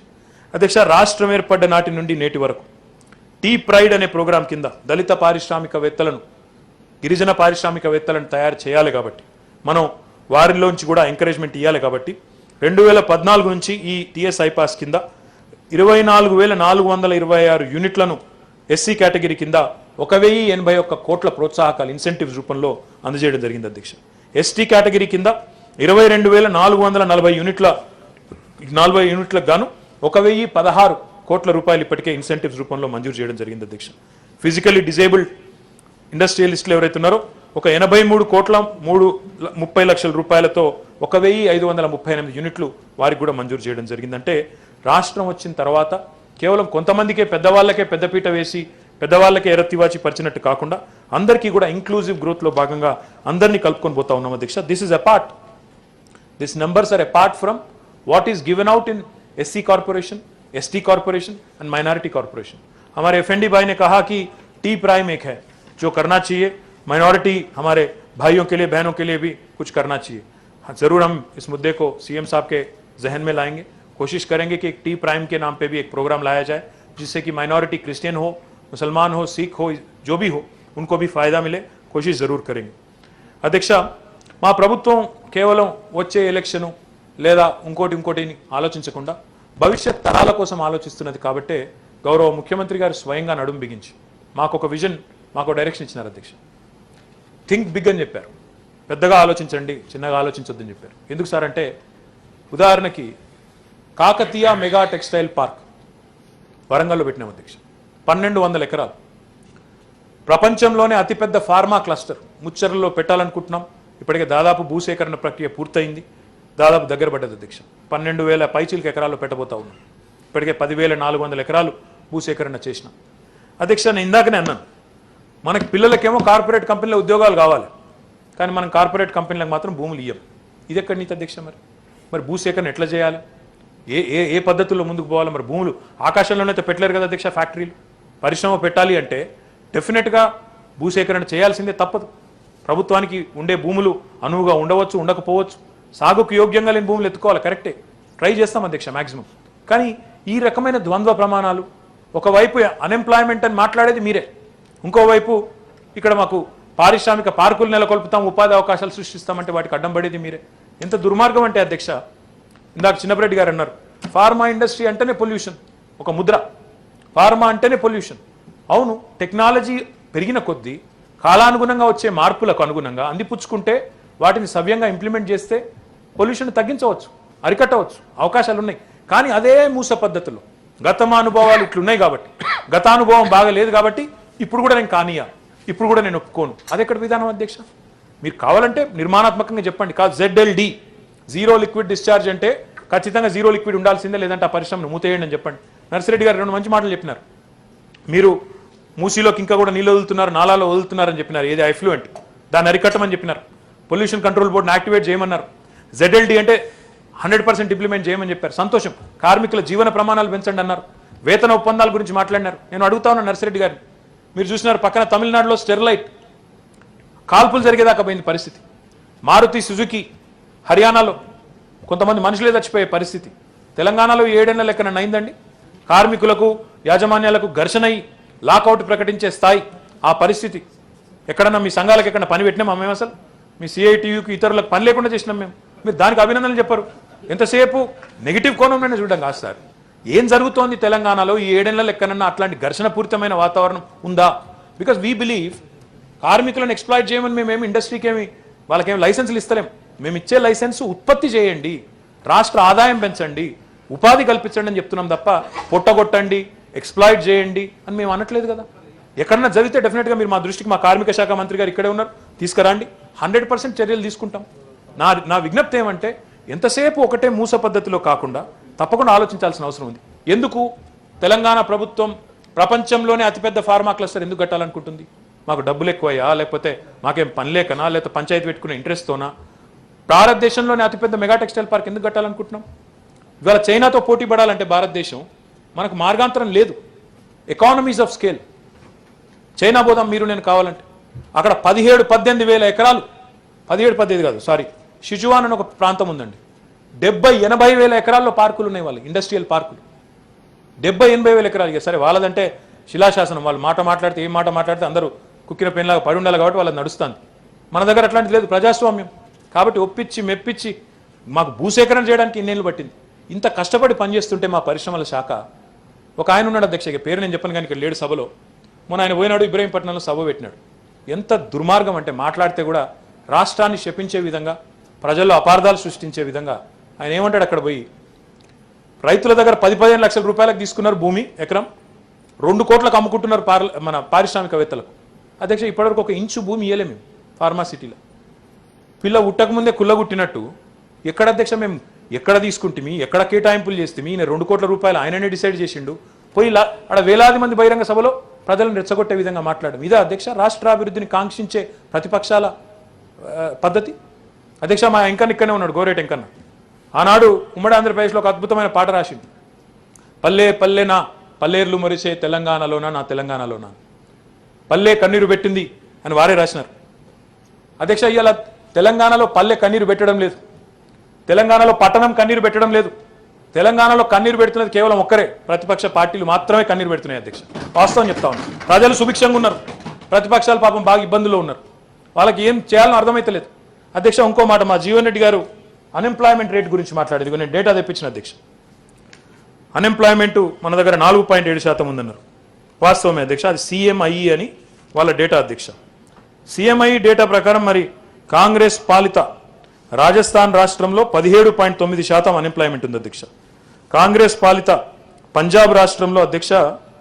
ఈరోజు 9.3% మీ ప్రభుత్వాలు ఉన్నాయి సార్ అక్కడ అందుకే చెప్తున్న డేటా అదే మాదిరిగా ఇండస్ట్రియలైజ్డ్ స్టేట్స్గా చెప్పుకునే కేరళ రాష్ట్రంలో మీరు చెప్పినారు హెచ్డిఐ బాగుందని అన్ఎంప్లాయ్మెంట్ 8.9% ఉంది అదే మాదిరిగా తమిళనాడు కొద్దిగా అడ్వాన్స్డ్ పారిశ్రామికంగా అడ్వాన్స్డ్ స్టేట్గా చెప్పుకుంటాం అక్కడ 7% అదే మాదిరిగా మహారాష్ట్ర అక్కడ కూడా 4.5% తెలంగాణతో పాటుగా అంటే నేను ఏమంటున్నా అంటే మీరు అర్థం చేసుకోవాల్సిన పాయింట్ ఈరోజు అన్ఎంప్లాయ్మెంట్లో మనం అంతా అధ్వానంగా లేము ఓ గుజరాత్ కర్ణాటక మీరు 1.2 1.3 అన్నారు నాకైతే అనుమానం రెండింటి మీద కూడా ఎందుకంటే ఆ డేటా వాళ్ళే తయారు చేసేది వాళ్ళే పెట్టేది కాబట్టి వాళ్ళు గుజరాత్ మంచిగా చూపెట్టాలని కూడా చూపెట్టచ్చు నమ్మదగ్గ విషయం కాదు కానీ ఒకటి మాత్రం వాస్తవం వ్యవసాయ ఉత్పత్తుల్లో ఈరోజు టాప్లో ఉన్నాం అధ్యక్ష ఇగో ఈ సర్వేల ప్రకారం మనం నిజంగా చెప్పాలంటే అన్ఎంప్లాయ్మెంట్ రేట్ విషయంలో కూడా బాటంలో ఉన్నాం నిష్పత్తిలో కిందనే ఉన్నాం తప్ప పైనేం లేం కానీ ఒకటి మాత్రం వాస్తవం మొన్న ఈ మధ్యన వచ్చిన సర్వే ఇంకో రకమైన నిరుద్యోగం మాత్రం ఎక్కువైంది అధ్యక్ష అందుకే పాదయాత్రలు ఎక్కువైనాయి అందుకే బయట లొల్లిపెట్టుడు ఎక్కువైంది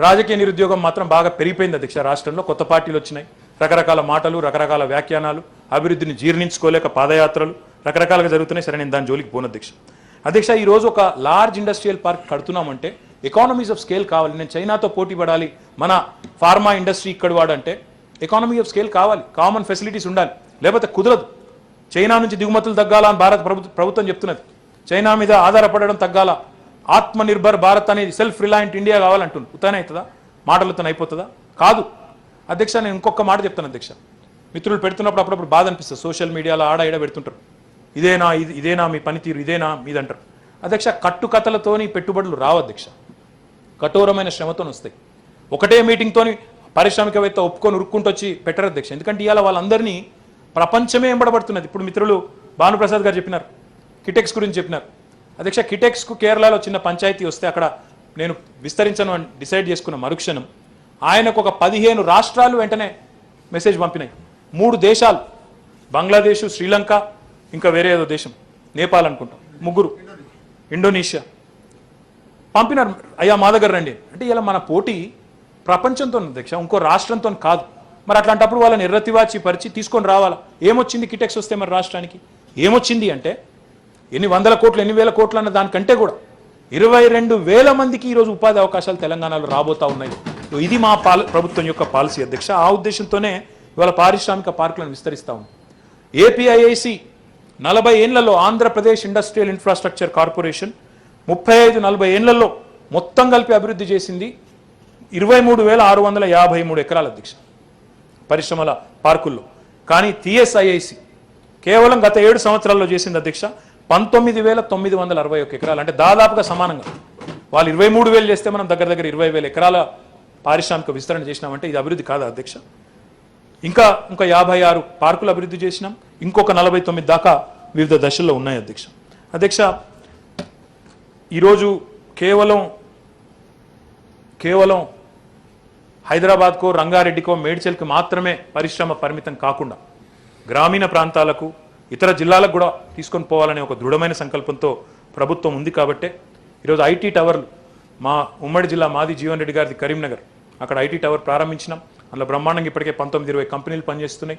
వందలాది మంది పిల్లలకు ఉపాధి అవకాశాలు. మా ఖమ్మం జిల్లాలో అధ్యక్ష, అక్కడ మా మంత్రి గారు, చురుకైన మంత్రి గారు, ఆయన వెంటనే మొదటి దశ మొత్తం నింపేసినాడు. 2వ దశ కూడా ప్రారంభించాం అధ్యక్ష. వరంగల్కి ఒక టెక్ మహీంద్రా, వరంగల్కి ఒక సైంట్ అనే కంపెనీని కూడా తీసుకొని పోయినాం. 2వ ఐటీ టవర్ కూడా అక్కడే నిర్మాణం చేస్తూ ఉన్నాం. మరి వీటిలో మన పిల్లలకి అవకాశాల కోసమే కదా అధ్యక్ష ఈ ప్రయత్నం అంతా. అధ్యక్ష, ఒక్క మాటలో చెప్పాలంటే కేసీఆర్ గారి ప్రభుత్వం, టీఆర్ఎస్ ప్రభుత్వం యొక్క పనితీరు పరిశ్రమల విషయంలో ఒక మాటలో చెప్పాలి అంటే అధ్యక్ష, ఈరోజు తెలంగాణలో ట్రాక్టర్ నుంచి హెలికాప్టర్ దాకా, ఎర్ర బస్సు నుంచి ఎలక్ట్రిక్ బస్సు దాకా, ఎలక్ట్రిక్ బస్సు నుంచి ఎయిర్ బస్సు దాకా, టైల్స్ నుంచి టెక్స్టైల్స్ దాకా, యాప్స్ నుంచి యాపిల్ మ్యాప్స్ దాకా అన్నింటికీ గమ్యస్థానం తెలంగాణనే బల్లగుద్ది ఈరోజు చెప్పే పరిస్థితి మనకు వచ్చింది అధ్యక్ష. బ్రహ్మాండమైన పెట్టుబడులు వస్తూ ఉన్నాయి. వాటితో పాటు ప్రజలకు అనువుగా ఉండే ప్రాధాన్యత రంగాలు ఎంచుకున్నాం. అది ఆహార శుద్ధి పరిశ్రమలు కానీ, లాజిస్టిక్స్ కానీ, టెక్స్టైల్స్ కానీ, ఫార్మా కానీ, లైఫ్ సైన్సెస్ కానీ, ఐటీ, ఎలక్ట్రానిక్స్ కానీ, ఇవన్నీ ఎంచుకొని ముందుకు పోతా ఉన్నాం. కానీ అన్నింటికంటే ముఖ్యం అధ్యక్ష, ముఖ్యమంత్రి గారు ఎప్పుడు మాకు చెప్తుంటారు, your existing investor is your biggest brand ambassador, please take care of him. ఎందుకంటే కొత్త వారి కోసం మోజులో పడి మనం కొత్త వారిని వాడిని పట్టుకురావాలి, వీళ్ళని పట్టుకురావాలని తిరుగుతూ ఉంటాం. But take care of your existing investors. నీ రాష్ట్రంలో ఆల్రెడీ పెట్టుబడి పెట్టిన వాళ్ళు, ఎప్పుడు పెడితే నేను 30 ఏళ్ళ కింద పెట్టొచ్చు, 20 ఏళ్ళ కింద పెట్టొచ్చు, ఎప్పుడు పెట్టినా కూడా వాళ్ళని బాగా చూసుకోండి అని చెప్తారు. అట్లా బాగా చూసుకున్నాం కాబట్టే అవినీతి రహితంగా పాలన అందిస్తున్నాం. కాబట్టి అధ్యక్ష, ఈరోజు ఎంతోమంది రిపీట్ ఇన్వెస్ట్మెంట్లు పెడతా ఉన్నారు. నిన్నగాక మొన్న మీరు చూసింటారు, ఆనంద్ మహీంద్రా గారు, మహీంద్రా అండ్ మహీంద్రా కంపెనీ యొక్క చైర్మన్ అధ్యక్ష, ఆయన అనౌన్స్ చేసినారు K2 అనే ఒక ట్రాక్టర్, చిన్న ట్రాక్టర్ అధ్యక్ష. వాటిని ఈరోజు మన జైరాబాద్లోనే వారు కొత్త యూనిట్ పెడుతున్నారు. దాని ఎక్స్పాన్షన్ కూడా, అది కాంగ్రెస్ ప్రభుత్వ హయాంలో వచ్చింది జైరాబాద్లో వాళ్ళ యూనిట్, దాన్ని ఈరోజు ఎక్స్పాండ్ చేస్తూ ఉన్నారు. బ్రహ్మాండంగా ముందుకు పోతా ఉన్నది. దాంతోపాటు ఒక చిన్న ఎగ్జాంపుల్ చెప్తే మీకు అర్థమవుతుంది ఎంతమంది రిపీట్. నేను చదువుమంటే సౌత్ అధ్యక్ష బోలెడు పేర్లు ఉన్నాయి. Boeing, Lockheed Martin, Safran, Tata advance systems limited, MRF, Chiripal, Welspun, Micromax, ఇంకా చెప్పమంటే చాలా ఉన్నాయి అధ్యక్ష. అధ్యక్ష, ఒక చిన్న ఎగ్జాంపుల్ చెప్తాను అధ్యక్ష. హిందుస్థాన్ శానిటరీ ఇండివేర్ లిమిటెడ్ అని ఒక కంపెనీ ఉంటుంది అధ్యక్ష, HSIL. మీరు చూసే ఉంటారు, టైల్స్, సొమానీ టైల్స్ అని తయారు చేస్తారు అధ్యక్ష వాళ్ళు. ఇంకా సెరామిక్స్ కూడా తయారు చేస్తారు వాళ్ళు. హిందూవేర్ అని ఇంకోటని టాయిలెట్స్, కమోడ్స్ ఇవన్నీ తయారు చేస్తూ ఉంటారు. దాని యజమాని సందీప్ సొమానీ అధ్యక్ష, ఆయన పేరు. మన ప్రాంతం కాదు, మన రాష్ట్రం కాదు, మన భాష రాదు. ఆయన తెలంగాణ రాకముందు ఇక్కడ 2 యూనిట్లు ఉండేది ఆయనకి. ఆంధ్రప్రదేశ్లో మన ప్రాంతంలో 2 యూనిట్లు ఉండేది. కానీ తెలంగాణ వచ్చిన తర్వాత ఇక్కడ పారిశ్రామిక వాతావరణం ఎంత నచ్చింది ఆయనకంటే ఈరోజు ఈ 7 ఏళ్లలో కొత్తగా 6 యూనిట్లు పెట్టినాడు అధ్యక్ష. ఇది కాదా అధ్యక్ష మన దక్షతకు, మన ప్రభుత్వం యొక్క సమర్థతకు, పారదర్శకతకు నిదర్శనం ఇది కాదా? అంటే ఈ రకంగా ఎంతోమంది, 1-2 కాదు అధ్యక్ష, ఎంతోమంది ఈరోజు ఎక్స్పాండ్ అవుతా ఉన్నారు అధ్యక్ష. అధ్యక్ష, గర్వంగా చెప్పొచ్చు అధ్యక్ష, మన లైఫ్ సైన్సెస్ ఇండస్ట్రీ, మన జీవ ఔషధ రంగం ఈరోజు, అంటే ఇందులో అన్ని ప్రభుత్వాల భాగస్వామ్యం ఉంది అధ్యక్ష. కేవలం మేమే చేసినాము, ఇతరులు ఎవరు ఏం చేయలేదనే మాట నేను చెప్పను అధ్యక్ష. మాకు సంస్కారం ఉంది, ఎవరు ఏం చేసినా దాన్ని గుర్తించే మాకు ఆ తెలివితేటలు కూడా ఉన్నాయి అధ్యక్ష. మా ముఖ్యమంత్రి గారు కూడా అంతే సంస్కారాన్ని మాకు నేర్పించినారు అధ్యక్ష. అధ్యక్ష, గొప్పగా చెప్పుకోవచ్చు, today the Hyderabad has become the bulk drugs and pharmaceuticals capital of India. President Donald Trump మన నరేంద్ర మోదీ గారికి ఫోన్ చేసి మాకు హైడ్రాక్సీ క్లోరోక్విన్ కావాలి, మాకు రెమ్డెసివిర్ కావాలి, ఇంకా నోరు తిరగని పేర్లు చాలా ఉన్నాయి అధ్యక్ష, పోసా కొనోజాల్, తర్వాత ఇంకేదేదో ఉన్నాయి, ఆ పేర్లన్నీ ఉన్నాయి అధ్యక్ష. అవన్నీ కావాలి అంటే ఎక్కడికి చూసినారు అధ్యక్ష వారు? మన హైదరాబాద్ పరిశ్రమకే ఫోన్ చేసి మాకు ఇక్కడ నుంచి కావాలని గవర్నమెంట్తో కోఆర్డినేట్ చేసుకొని విదేశాలకు, అమెరికా లాంటి దేశాలకు కూడా ఉత్పత్తి చేసే సత్తా ఈరోజు మనకు వచ్చింది. అది మాత్రమే కాదు అధ్యక్ష, I'm very proud to tell you, we're the vaccine capital of the world. India కాదు, వరల్డ్. 33% పైగా వ్యాక్సిన్లు, హ్యూమన్ వ్యాక్సిన్లు ఈరోజు హైదరాబాద్లో ఉత్పత్తి అవుతా ఉన్నాయి. ఇది గర్వకారణం కాదా మనకి? పెరుగుతున్నాయి అంటే ఇంకా పరిశ్రమలు మంచిది కాదా మనకి? ఇందులో నేను ఎవరిని విమర్శ చేయడం లేదు అధ్యక్ష. దీన్ని కూడా తప్పుగా చిత్రీకరిస్తూ కొంతమంది మాట్లాడతారు అధ్యక్ష బయట. వ్యాక్సిన్ అంటే మేమే కనిపెట్టినాం, మాదే వ్యాక్సిన్ అది. ఒక ఆయన అంటాడు అధ్యక్ష, మొన్న నేను వ్యాక్సిన్ తీసుకున్నాను, ఫోటో పెట్టినా అందులో సోషల్ మీడియాలో, బీజేపీ వ్యాక్సిన్ తీసుకున్నావా అంటాడు. వ్యాక్సిన్లలో కూడా బీజేపీ వ్యాక్సిన్ ఉంటుంది అధ్యక్ష. అది పాపం భారత్ బయోటెక్ ఆయన ఎవరో తయారు చేస్తే, కోవిషీల్డ్ ఆయన పేరేందో, సీరం ఇన్స్టిట్యూట్ ఆయన, దానిలో కూడా బీజేపీ వ్యాక్సిన్ అని ఒక ఆయన అంటాడు, మోడీ వ్యాక్సిన్ అంటాడు. ఇట్లుంటుందా అధ్యక్ష? ఈరోజు రాష్ట్రంలో బ్రహ్మాండంగా వ్యాక్సిన్ పరిశ్రమ 3 పువ్వులు 6 కాయలన్నట్టు అద్భుతంగా ముందుకు పోతుందంటే ఇది మనందరికీ గర్వకారణం కాదా? ఇది కేసీఆర్ ప్రభుత్వం యొక్క సామర్థ్యం కాదా? అదే మాదిరిగా మేము ఒక లక్ష్యం పెట్టుకున్నాం అధ్యక్ష. 2020వ సంవత్సరానికి ఎట్లా, ఇప్పుడు మా చిన్న బిడ్డ అన్నాడు, మీరు ఐటీలో బాగా చేస్తున్నారు, ఫార్మాను లైఫ్ సైన్సెస్ని చూడండి అన్నారు. వాస్తవం మీరు చెప్పేది. మేము టార్గెట్ పెట్టుకున్నాం అధ్యక్ష, 2020వ సంవత్సరంలో $50 బిలియన్ ఉన్న ఫార్మా ఇండస్ట్రీని, లైఫ్ సైన్సెస్ ఇండస్ట్రీని 2030వ సంవత్సరం కల్లా రాబోయే 10 ఏళ్లలో రెట్టింపు చేసి చూపెడతాం అధ్యక్ష. ఇది మేము ఛాలెంజ్గా తీసుకున్నాం. $100 బిలియన్ ఇండస్ట్రీగా దీన్ని చేస్తాం. 4 లక్షల ప్రత్యక్ష ఉపాధి అవకాశాలు సృష్టించి చూపెడతాం అధ్యక్ష. అందులో ఫార్మాసిటీ ఒక భాగం, మెడికల్ డివైజెస్ పార్క్ ఒక భాగం, జీనోమ్ వ్యాలీ యొక్క విస్తరణ ఒక భాగం. ఇవన్నీ కూడా చేసి చూపెట్టే బాధ్యత మాదే అధ్యక్ష. ఈ మాట ఎందుకంటున్నా మాదే అని అంటే, మాకు ప్రజల మీద విశ్వాసం ఉంది. ప్రజలు మంచిగా పనిచేస్తే డెఫినెట్గా అవకాశం ఇస్తారు అధ్యక్ష. బయట ఎవరన్నా ఏమో నొరుకోవచ్చు, కానీ మంచిగా పనిచేసే వాళ్ళకి ప్రజల ఆదరణ ఉంటుంది, తప్పకుండా వారు ఇస్తారు ఆదరణ అనేది కూడా మాకు విశ్వాసం ఉంది అధ్యక్ష. దీంతో పాటు అధ్యక్ష, గొప్ప కంపెనీలు 1-2 కాదు అధ్యక్ష. నోవార్టిస్ అనే కంపెనీ ఉంది అధ్యక్ష. వాళ్ళు ఈరోజు ఎంత అద్భుతమైన కార్యక్రమాలు చేస్తున్నారు ఇక్కడ హైదరాబాద్లో అంటే 6,000 మంది పనిచేస్తారు నోవార్టిస్కి ఇక్కడ. They are into digital drug discovery. అంటే it is the interface of IT and pharmaceuticals. ఒక ఫార్మా రంగంలో ఉత్పత్తి చేయడం ఒకటి, కానీ కంప్యూటర్ తెర మీద సిమ్యులేషను, డ్రగ్ డిస్కవరీ చేయడం అంటే అదొక అసాధారణమైన టాలెంట్. అది కూడా ఈరోజు హైదరాబాద్లో జరుగుతూ ఉంది. కాబట్టి హైదరాబాద్ యొక్క ఉజ్వలమైన భవిష్యత్తు, ఇంకా చెప్పాలంటే మెట్రానిక్స్ అనే కంపెనీ అధ్యక్ష, చాలా పెద్ద కంపెనీ, మెడికల్ డివైజెస్ రంగంలో ప్రపంచంలోనే లీడర్ అధ్యక్ష. వారు కూడా 1,200 కోట్ల పెట్టుబడి పెట్టినారు. ఒక ఆయన అంటాడు అధ్యక్ష అసెంబ్లీలో మొన్న, అసలు ఏం రాలేదు, ఎక్కడొచ్చింది, 7 ఏళ్లలో ఏమీ జరగలేదు. ఇంత అన్యాయంగా మాట్లాడితే ఎట్లా అధ్యక్ష? ఇవన్నీ పేర్లతో సహా, మేము వివరాలతో సహా ఇస్తుంటే, ఒకవేళ వాళ్ళు పెట్టుబడి పెట్టిన మాట వాస్తవం కాకపోతే నేను చెప్పేది తప్పైతే ఆ కంపెనీ ఊరుకుంటుందా అధ్యక్ష? తెల్లారి నా మీద పరువు నష్టం దావా ఏదా? తాట తీస్తారు వాళ్ళు, ఊరుకుంటారు, పెద్ద పెద్ద మల్టీనేషనల్ కంపెనీలు. కాబట్టి ఈ రకంగా మాట్లాడడం. ఇప్పుడు మెడికల్ డివైజెస్ పార్క్ పెట్టినాం అధ్యక్ష, మీ జిల్లాలోనే సార్, మన సంగారెడ్డి జిల్లా సుల్తాన్పూర్ పటాన్చెరు నియోజకవర్గంలోనే పెట్టినాం. అక్కడ మొత్తం ఏషియా ఖండంలోనే అతి పెద్ద స్టెంట్ మ్యానుఫ్యాక్చరింగ్, స్టెంట్ అంటే ఈ గుండెల్లో, లంగ్స్లో, వాటిలో వీటిలో కూడా వేస్తుంటారు సార్, అతి పెద్ద స్టెంట్ మ్యానుఫ్యాక్చరింగ్ యూనిట్ మనకు ఇంకో 2-3 నెలల్లో ఓపెన్ కాబోతా ఉంది అధ్యక్ష. ఇందాక మిత్రులు మాట్లాడుతూ అన్నారు అధ్యక్ష, ఎవరు మన జీవన్ రెడ్డి గారు అన్నారు, రైల్ కోచ్ ఫ్యాక్టరీ కేంద్ర ప్రభుత్వం మరి వాళ్ళు ఇయ్యలే, చట్టంలో చెప్పినరు, ఆంధ్రప్రదేశ్ పునర్విభజన చట్టంలో ఇయ్యలే. వాస్తవం, కేంద్ర ప్రభుత్వం, మనమేమో 7 ఏళ్ల పాటు బ్రహ్మాండంగా మనం అభివృద్ధిలో ముందుకు పోతుంటే, మనం ఉద్యమం సాధించి తెలంగాణ తెచ్చుకుంటే, వాళ్ళేమో తెలంగాణకు సహాయ నిరాకరణ ఉద్యమం చేస్తూ ఉన్నారు. వారు సహకరించడం లేదు, ఏ విషయంలో కూడా సహకరించడం లేదు. వాస్తవం ఇది. 2014లో మాట ఇచ్చినారు రైల్ కోచ్ ఫ్యాక్టరీ అని. మనం మళ్ళీ మొత్తం ల్యాండ్ ఇచ్చి, ల్యాండ్ కేటాయించినాం 2016లో మనం కేటాయించి పెట్టమని అడిగినాం కాజీపేటలో, పెట్టలేదు. పైపచ్చు మాకు ఒక ఉత్తరం ఆర్టీఐ ద్వారా అడిగితే చెప్పినారు, ఈ భారతదేశంలో కొత్త రైల్ కోచ్ ఫ్యాక్టరీలు అవసరం లేదని మేము భావిస్తున్నామని చెప్పినారు. మేము నిజమేనేమో అనుకున్నాం, మారిందేమో పరిస్థితి అనుకున్నాం. గమ్మత్ ఏంటంటే అధ్యక్ష, పక్కన మహారాష్ట్రలో ఎలక్షన్ వచ్చింది, ఇక్కడేమో వాళ్ళకి ఓట్లు లేవు, సీట్లు లేవు కాబట్టి పట్టించుకోరు. అక్కడ మహారాష్ట్రలో ఎన్నిక రాగానే లాతూర్లో రైల్ కోచ్ ఫ్యాక్టరీ అని అనౌన్స్మెంట్ చేసినారు 2018లో, 2020లో మన ప్రారంభోత్సవం కూడా చేసినారు. ఇది అధ్యక్ష వాళ్ళ నీతి. 2014లో మనకు మాట ఇచ్చి ఇప్పటి వరకు అతిగతి లేదు, కానీ అక్కడ మాత్రం ఎలక్షన్ కోసం పోయినారు, మాట ఇచ్చినారు, ప్రారంభోత్సవం చేసినారు. 2020లో శంకుస్థాపన, ప్రారంభోత్సవం కూడా అయిపోయింది అధ్యక్ష. అయినా వారి కోసం మేము చూడడం లేదు. వారు సహకరిస్తే, ఎందుకంటే వారికి ఉండాలి ఆ విజ్ఞత. భారతదేశంలో ఒక ప్రోగ్రెసివ్ స్టేట్కు, ఒక హ్యాపెనింగ్ స్టేట్కు సహకరిస్తే హ్యాపీ కంట్రీ అవుతుంది. కంట్రీ కూడా లాభపడుతుంది. అట్లా కాకుండా కేవలం అక్కడ టీఆర్ఎస్ ప్రభుత్వం ఉంది మోకాలడ్డం పడతామంటే అది వాళ్ళ విఘ్నత, వాళ్ళకి అంతకంటే ఎక్కువ నేను చెప్పడం కూడా బాగుండదు అధ్యక్ష. వాస్తవం ఏంటంటే వాళ్ళు ఇచ్చినా ఇవ్వకపోయినా మనం ఏం చేసినామంటే, ఇది కూడా మళ్ళీ మీ జిల్లానే అధ్యక్ష, ఒక ప్రైవేట్ రంగ సంస్థ మేధా సర్వో డ్రైవ్స్, గర్వకారణంగా చెప్పుకోవచ్చు అధ్యక్ష, యుగంధర్ రెడ్డి అని తెలంగాణ బిడ్డ, వరంగల్ జిల్లా, ఆయన ముందుకు వచ్చినాడు అధ్యక్ష. నేను 1000 కోట్ల పెట్టుబడి పెడతా, నేను భారతదేశంలోనే అతిపెద్ద ప్రైవేట్ రైలు కోచ్ ఫ్యాక్టరీ పెడతాను ముంగటికి వచ్చిండు.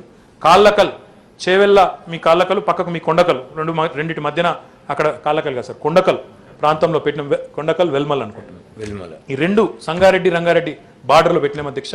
ఇంకో 2 నెలల్లో ప్రారంభోత్సవం ముఖ్యమంత్రి గారి చేతుల మీదుగా జరగబోతా ఉంది. That will be India's largest private sector rail coach factory. కేంద్ర ప్రభుత్వం మనకి ఇవ్వకపోవచ్చు, కానీ మనం సాధించుకున్నాం, మనకు ఆ తెలివితేటలు ఉన్నాయి. కానీ అట్లా అని చెప్పి కేంద్రాన్ని వదిలిపెట్టాం అధ్యక్ష, అడుగుతానే ఉంటాం, వాళ్ళు ఇచ్చేదాకా విశ్రమించం, ఎంబడబడతాం అధ్యక్ష. వస్తా సార్, ఇంకా గిన్ని పేపర్లు ఉన్నాయి, మీకు ఆకలి అవుతుంటే చెప్పుకుంటా అధ్యక్ష. టీ హబ్ అన్నారు, వి హబ్ అన్నారు అధ్యక్ష. భారతదేశంలో ఎక్కడ ఏ రాష్ట్రంలో లేవు అధ్యక్ష. T hub is India's largest technology incubator. అందరికంటే ముందు స్టార్ట్ చేసింది మనం అధ్యక్ష. బెంగళూరు నగరంతో ఇంతవరకు ఐటీ రంగంలో పోటీపడి బెంగళూరును దాటిన నగరం ఇంతవరకు ఎప్పుడు లేదు అధ్యక్ష భారతదేశ చరిత్రలో 75 ఏళ్ళలో. ఎందుకంటే బెంగళూరుకి ఒక ఫస్ట్ మూవర్ అడ్వాంటేజ్ వచ్చింది అధ్యక్ష.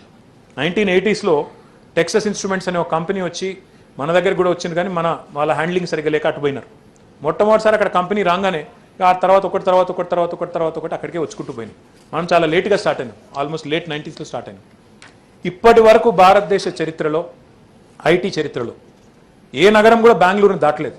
కానీ మొట్టమొదటిసారిగా అధ్యక్ష 2019 and 2020లో వరుసగా 2 క్వార్టర్స్ పాటు మనం ఆఫీస్ స్పేస్ విషయంలో బెంగళూరును దాటినామని చెప్పడానికి కూడా సంతోషపడతా ఉన్నాం అధ్యక్ష. ఎందుకు జరుగుతుంది? ఇదితోనే జరుగుతుంది అధ్యక్ష. ఐటీ రంగ విస్తరణ, ఐటీ రంగంలో పెట్టుబడులు రావడం, వారికి మన మీద ఒక గురి కుదరడం, ఈ ప్రభుత్వం బాగా పనిచేస్తోంది. ఈ నగరం, ఇందాక మిత్రులు అన్నారు, able leader in the form of KCR and stable government. ఈ 2 కారణాల వల్లనే ఈరోజు తెలంగాణకి పెట్టుబడులు వస్తూ ఉన్నాయి అధ్యక్ష. ఇంకా కేవలం లైఫ్ సైన్సెస్, ఇంకా ఇతర రంగాలే కాదు అధ్యక్ష. ఈరోజు ఏరోస్పేస్ రంగంలో అమెరికా అధ్యక్షుడు ఎక్కే హెలికాప్టర్, దాని క్యాబిన్ కూడా ఇలా హైదరాబాద్లో తయారవుతుంది అధ్యక్ష. చాలామందికి తెలియదు. సికార్స్కీ అధ్యక్ష హెలికాప్టర్ పేరు, వాళ్ళ క్యాబిన్ ఇక్కడనే తయారవుతున్నది. బోయింగ్ ఏరోప్లేన్ యొక్క ఫ్యూసలాజ్ ఇక్కడనే తయారవుతున్నది. జీఈ తయారు చేసే ఏరోప్లేన్లలో పెట్టే ఇంజన్లు అధ్యక్ష, పెద్దవి లీప్ ఇంజన్ అంటారు అధ్యక్ష, అది కూడా ఇక్కడ తయారవుతున్నది. ఇట్లా చెప్తూ పోతే ఏరోస్పేస్ రంగం మా ఆదిబట్లలో అపారంగా పెరుగుతున్నది. ఇంకా మాకు జాగా సరిపోతలేదు అధ్యక్ష. అందుకే ఇబ్రహీంపట్నం నియోజకవర్గంలోని ఎలిమినేడ్ అనే ప్రాంతంలో ఇంకొక ఏరోస్పేస్ పార్క్ పెడతా ఉన్నాం, దాన్ని కూడా విస్తరిస్తాం అధ్యక్ష. ఇంకా భారతదేశానికి సంబంధించిన పెద్ద గ్రూప్స్ ఉన్నాయి అధ్యక్ష. అదానీ ఉన్నారు, కళ్యాణి గ్రూప్ ఉంది, టాటా ఉన్నది. వీళ్ళందరూ కూడా ప్రైవేట్ మిసైల్స్తో సహా ఎన్నో రకాల సెటప్ ఇక్కడ చేసినారు అధ్యక్ష. కొన్ని ఇంకా చెప్పాలంటే చాలా ఉన్నాయి అధ్యక్ష. ఇట్లా పెట్టుబడులు వెల్లువెత్తుతున్నాయి ఏరోస్పేస్ రంగంలో, డిఫెన్స్ రంగంలో కూడా. టీ హబ్, వి hub, T works, RICH, TSIC, ఇవన్నీ కూడా ఒక కొత్త ఆలోచన. ఇందాక నేను చెప్పాను అధ్యక్ష, ఇన్నోవేషన్. ఊరికేనే ఆషామాషిగా ఇన్నోవేషన్ అనలేదు అధ్యక్ష, ఉపన్యాసం చెప్పడం కోసం చెప్పలేదు. ఇవన్నీ కూడా ఆ ఇన్నోవేషన్ ప్రక్రియలో భాగం. టీ హబ్ అనేది మన పిల్లలకు ఒక పెద్దపీట వేసి, వారికి ఒక ఐడియా ఉంటే వారిని ఒక ఔత్సాహిక పారిశ్రామికవేత్తగా తయారు చేయడానికి ఉపయోగపడే ఒక వేదిక. వి హబ్ అనేది మన మహిళా పారిశ్రామికవేత్తలకు ఐడియా ఉంటే వారు వచ్చి విమెన్ ఆంటర్ప్రెన్యూర్ హబ్లో కూర్చొని వారు ఒక ఉత్పత్తిని బయటికి తీసుకొని పోయి మార్కెట్లోకి తీసుకొని పోయే ఒక వేదిక. టీఎస్ఐసి అంటే తెలంగాణ స్టేట్ ఇన్నోవేషన్స్ సెల్ అధ్యక్ష. మా 3 టీచర్ ఎమ్మెల్సీలు ఉన్నారు అధ్యక్ష ఇక్కడ, వారు వినాల. స్కూల్ ఇన్నోవేషన్ ఛాలెంజ్ని రన్ చేస్తూ ఉన్నాం. 50,000 మంది పైచిలకు విద్యార్థులను అందులో భాగస్వామ్యం చేస్తూ ఉన్నాం. చిన్ననాటి నుంచే పిల్లల్లో ఒక ఇన్నోవేషన్ని ప్రోత్సహించాలి, ఎంకరేజ్ చేయాలనే ఉద్దేశంతో గవర్నమెంట్ స్కూళ్ళకే ఇన్నోవేషన్ ఛాలెంజ్ పెట్టి అక్కడి నుంచి వచ్చిన కొంతమంది పిల్లలు, ఈ మధ్యన మీరు చూస్తుంటారు, ఒక అమ్మాయిది, గద్వాల అమ్మాయి, బయో పాట్స్ అని తయారు చేసిన అమ్మాయి, తయారు చేసిన అందులో స్కూల్ ఇన్నోవేషన్ ఛాలెంజ్ నుంచి వచ్చింది. అట్లాంటి వాళ్ళందరినీ కూడా చిన్నతనం నుంచే ఎంకరేజ్ చేయాలనే ఉద్దేశంతో చేస్తూ ఉన్నాం. ఈ ఆలోచన ఎక్కడ వచ్చిందంటే అధ్యక్ష, తిరుగుతూ ఉంటే వస్తుంది. మేము జయేష్ రంజన్ గారు మా బృందం మొత్తం జపాన్ పోయినాం అధ్యక్ష. సుజుకి హెడ్ క్వార్టర్స్కి పోయినాం. హామామాత్సు అనే ఊరు. మాకేం చెప్పినారంటే ఆ సుజుకి చైర్మన్ గారితో మీటింగ్, ఒసాము సుజుకి ఆయన పేరు, ఆయనతో మీటింగ్ పెట్టినారు అధ్యక్ష. ఆయన కలిసే ముందు మా మ్యూజియం ఉంటుంది, ఆ మ్యూజియంలో తిరిగి రండి కొద్దిసేపు అన్నారు. సరే అని చెప్పి పోయినాం అధ్యక్ష. ఆ మ్యూజియంలో సుజుకి పుట్టు పూర్వోత్తరాలు, మొదటి కంపెనీ, మొదటి కార్ ఎట్లుండే ఏంది అన్నీ చూపెడుతున్నారు అధ్యక్ష. మేము తిరుగుతున్నాం. ఈ లోపల చిన్న పిల్లలు వచ్చినారు అధ్యక్ష. 3వ తరగతి పిల్లలు, 4వ తరగతి పిల్లలు, ఒక 50 మంది తిరుగుతున్నారు అటు ఇటు. ఇక్కడ వీళ్ళు ఏం చేస్తున్నారు గిన్లా అని చెప్పి నాకు అనుమానం వచ్చి అక్కడ సుజుకి ఆయన సంబంధించిన ప్రతినిధి ఉంటే ఆయన అడిగిన, అయ్యా వీళ్ళు ఏం చేస్తున్నారు, ఈ పిల్లలు ఏం చేస్తారా ఇక్కడ అన్న. అంటే ఆయన నన్ను తీసుకొని పోయింది అధ్యక్ష. అక్కడ ఒక దగ్గర తీసుకుపోయి మన పిల్లలు ఇవాళ రేపు ఇక్కడ ఈ కోకు అవి ఉంటాయి కదా సార్, ఆ వెండింగ్ మెషిన్, అట్లాంటి వెండింగ్ మెషిన్ ఒకటి ఉందాడు ఆ మ్యూజియం. ఆ పిల్లలందరూ అక్కడ పోయి వాళ్ళు కారు, వాళ్ళకి ఏ రకమైన కారు కావాలంటే ఏ పదార్థం అందులో కలిపితే చిన్న కారు వస్తుంది అధ్యక్ష. మొత్తం వాళ్ళు ఇష్టం ఉన్న అన్ని వాళ్ళు జోడించి అందులో వేసేస్తే ఒక కారు వస్తుంది. నేను ఇదెందుకయ్యా పిల్లలకి అన్న. ఆయన ఏమన్నాడంటే చిన్ననాటి నుంచే మనం వాళ్ళని ఓరియంటేషన్లో తీసుకుపోవాలి, మ్యానుఫ్యాక్చరింగ్ అంటే చిన్ననాటి నుంచే వాళ్ళకి ఆసక్తి కల్పించాలనే ఉద్దేశంతో చేస్తున్నామని చెప్పినాడు అధ్యక్ష. అక్కడి నుంచి మేము కూడా అనుకున్నాం మన స్కూల్ పిల్లలకు కూడా ఏదైనా స్టార్ట్ చేయాలి అనుకొని తెలంగాణ స్టేట్ ఇన్నోవేషన్ సెల్ అని స్టార్ట్ చేసి దానికి ఒక చీఫ్ ఇన్నోవేషన్ ఆఫీసర్ని పెట్టి రాష్ట్రంలోని స్కూల్స్ అన్నిటికి కూడా అందులో అనుసంధానం చేసి వాళ్ళని కూడా ఈరోజు కొత్త కొత్త ప్రోడక్ట్స్తో రండి, మీ ప్రోడక్ట్లో దమ్ముంటే వాళ్ళకి అవార్డులు ఇస్తున్నాం, 50,000 రూపాయలు, 1,00,000 రూపాయలు అవార్డు ఇస్తున్నాం. ఇవ్వడంతో పాటుగా వాళ్ళ బిజినెస్ కేసు కూడా ఉంటే, దానికి మార్కెట్ కూడా ఉంటే వారికి అనుసంధానం చేసి మార్కెట్కి ఈరోజు తీసుకొని పోతా ఉన్నాం. ఇట్లాంటి కార్యక్రమాలు భారతదేశంలో బహుశా నాకు తెలిసైతే ఏ రాష్ట్రం కూడా చేయడం లేదు. అందుకే కొన్ని విషయాల్లో డెఫినెట్గా రాజకీయాలకు అతీతంగా మనందరం కూడా గర్వపడాలి అధ్యక్ష. ఎలక్ట్రానిక్స్ రంగం, ఎలక్ట్రానిక్స్ మ్యానుఫ్యాక్చరింగ్ క్లస్టర్స్ ఈరోజు తెలంగాణలో మా ఎఫ్ఎండి గారు అన్నారు साउथ हैदराबाद में भी हमें चाहिए అన్నారు. साउथ हैदराबाद में आज हमारी जो ई सिटी है वो ऑलमोस्ट भर गया हो, और उसके अलावा जो महेश्वरम में दूसरा इलेक्ट्रॉनिक मैन्युफैक्चरिंग क्लस्टर है उसमें भी 8 कंपनी आ गए. हम लोग अभी एक 10-15 दिन में वहाँ पे एक प्रोग्राम भी करेंगे, आपको भी उसमें शिरकत करेंगे, आप भी आइए ज़रूर. और पूरी तरह से वो भी भर पड़ा है. अभी हम लोग तीसरे और चौथे इलेक्ट्रॉनिक मैन्युफैक्चरिंग के लिए क्लस्टर के लिए कोशिश कर रहे हैं. आज मैं बहुत फ़ख्र के साथ, नाज के साथ कहना चाहता हूँ, आज सैमसंग की टीवी बनती है हैदराबाद में, आज शोमी की फ़ोन बनती है हैदराबाद में, आज वन प्लस का फ़ोन बनता है हैदराबाद में, आज माइक्रोमैक्स की फ़ोन बनती है हैदराबाद में. बहुत फ़ख्र की बात है अपने लिए. ఇవన్నీ కూడా ఇప్పుడు నేను చెప్పిన ఇవన్నీ కూడా హైదరాబాద్లో ఇప్పటికే ఉత్పత్తి అవుతున్నాయి. చాలామందికి తెలియదు. రేడియంట్ అనే కంపెనీ ఉంటుంది అధ్యక్ష, వారు ఇవన్నీ చేస్తూ ఉన్నారు. స్కైవర్త్ టీవీలు, శాంసంగ్ టీవీలు, షోమీ ఫోన్లు, one plus phone, Micromax phone, ఇవన్నీ హైదరాబాద్ ఎలక్ట్రానిక్స్ మ్యానుఫ్యాక్చరింగ్ క్లస్టర్లోనే ఉత్పత్తి అవుతూ ఉన్నాయి. ఇంకా వీటిని ముందుకు తీసుకొని పోతాం అధ్యక్ష. డెఫినెట్గా వారు అన్నారు ఇతర ప్రాంతాలకు కూడా డిస్పర్స్డ్ గ్రోత్ ఉండాలి. Yes, we're looking at Dundigal, Quthbullapur constituency, ఇంకో 2 ప్లేస్లు కూడా వెతుకుతూ ఉన్నాం. ఇంకెక్కడ దొరికితే అక్కడ కూడా పెడదామని చెప్పి వెతుకుతూ ఉన్నాం. తప్పకుండా దీన్ని ముందుకు తీసుకొని పోతాం. దీంతో పాటు అధ్యక్ష మనం వాడే ప్రతి ఫోన్లో చిప్ ఉంటుంది అధ్యక్ష, చిన్న చిప్ ఉంటుంది. ఆ చిప్ తయారీలో ఒక అగ్రగామి సంస్థ మైక్రాన్, మీరు గూగుల్ చేస్తే తెలుస్తుంది మీకు, one of the largest chip makers in the world. వాళ్ళ అతిపెద్ద సెకండ్ లార్జెస్ట్ ఆఫీస్ వాళ్ళది ఈరోజు అమెరికా తర్వాత మన దగ్గర పెట్టారు అధ్యక్ష. 2 ఏళ్ల కింద పెట్టారు అధ్యక్ష. ఒక మైక్రాన్ కాదు, ఐటీ రంగం యొక్క గ్రోత్ ఒక్క మాటలో చెప్పాలి అంటే, ఒక వాక్యంలో చెప్పాలి అంటే, if you look at the top 5 most valued technology companies in the world today, if you look at the top 5 most valued technology companies in the world today, all 5 of them without an exception have their second largest office in the world in Hyderabad. Google, Apple, Facebook, Amazon, Microsoft, ఇవి top 5 most valued technology companies. ఈ 5ంటికి 5, ఒక Microsoft అంటే 2000 ఆ టైంలో వచ్చింది, ఈ మిగతా 4 అంతా కూడా పోయిన 7 ఏళ్లలో వచ్చినాయి. ఇది అచీవ్మెంట్ కాదండి? ఇది మన పిల్లలకి మనం కల్పిస్తున్న అవకాశాలకు ఇదొక తార్కాణం కాదా? దీన్ని కూడా కాదంటారా? దీన్ని కూడా అసలు ఏం చేయట్లేదంటారా? ఈ రకంగా ఇంకా చాలా ఉన్నాయి చెప్పాలంటే. Micron, Intel, one plus, Oppo, Motorola, Qualcomm, AMD, Datawind, అందుకే లిస్టు పెద్దదని చెప్పిన అధ్యక్ష నేను ముందే. అదే మాదిరిగా ఈ మధ్యన మీరు చూసింటారు పేపర్లో, మనకు మహేశ్వరంలో సౌత్ హైదరాబాద్లో ఒక జెమ్ అండ్ జ్యువెలరీ పార్క్ అని పెట్టినాం అధ్యక్ష. అందులో ఈ మధ్యన మీరు చూసింటారు, అక్కడే మలబార్ గోల్డ్ అనే ఒక సంస్థ అధ్యక్ష, కేరళ సంబంధించింది, వాళ్ళకు 750 కోట్ల రూపాయల పెట్టుబడి పెడతా ఉన్నారు. ఒక రిఫైనరీ పెడుతున్నారు, 2500 మందికి ఉపాధి అవకాశాలు మన స్వర్ణకారులకి. మేము ఒకటే రిక్వెస్ట్ చేసినాం వాళ్ళకి, అయ్యా మా దగ్గర చాలా టాలెంటెడ్ గోల్డ్ స్మిత్స్ ఉంటారు, కమ్యూనిటీ ఉంటుంది పెద్దది, విశ్వకర్మలు అంటారు, కాబట్టి వారికి కూడా ఉపాధి అవకాశాలు కల్పించాలంటే డెఫినెట్గా కల్పిస్తాం, మీరు మాకు ఆ స్కిల్ ప్రోగ్రామ్ ద్వారా అందించండి అని చెప్పారు. అంటే ఈ రకమైన ఇందాక నేను చెప్పింది అందుకే, టాటాలే కాదు తాతల నాటి కులవృత్తులు కూడా బతకాలనేది మా విధానం అని అందుకే చెప్పిన. బిర్లాలే కాదు బోర్లా పడ్డ ఎంఎస్ఎంఈలను కూడా పునరుజ్జీవనం చేపిస్తామని చెప్పిన. అందులో భాగంగానే ఒక 3 పరిశ్రమల అధ్యక్ష ఈ గోల్డ్ రిఫైనరీ రంగంలో పెడతా ఉన్నారు.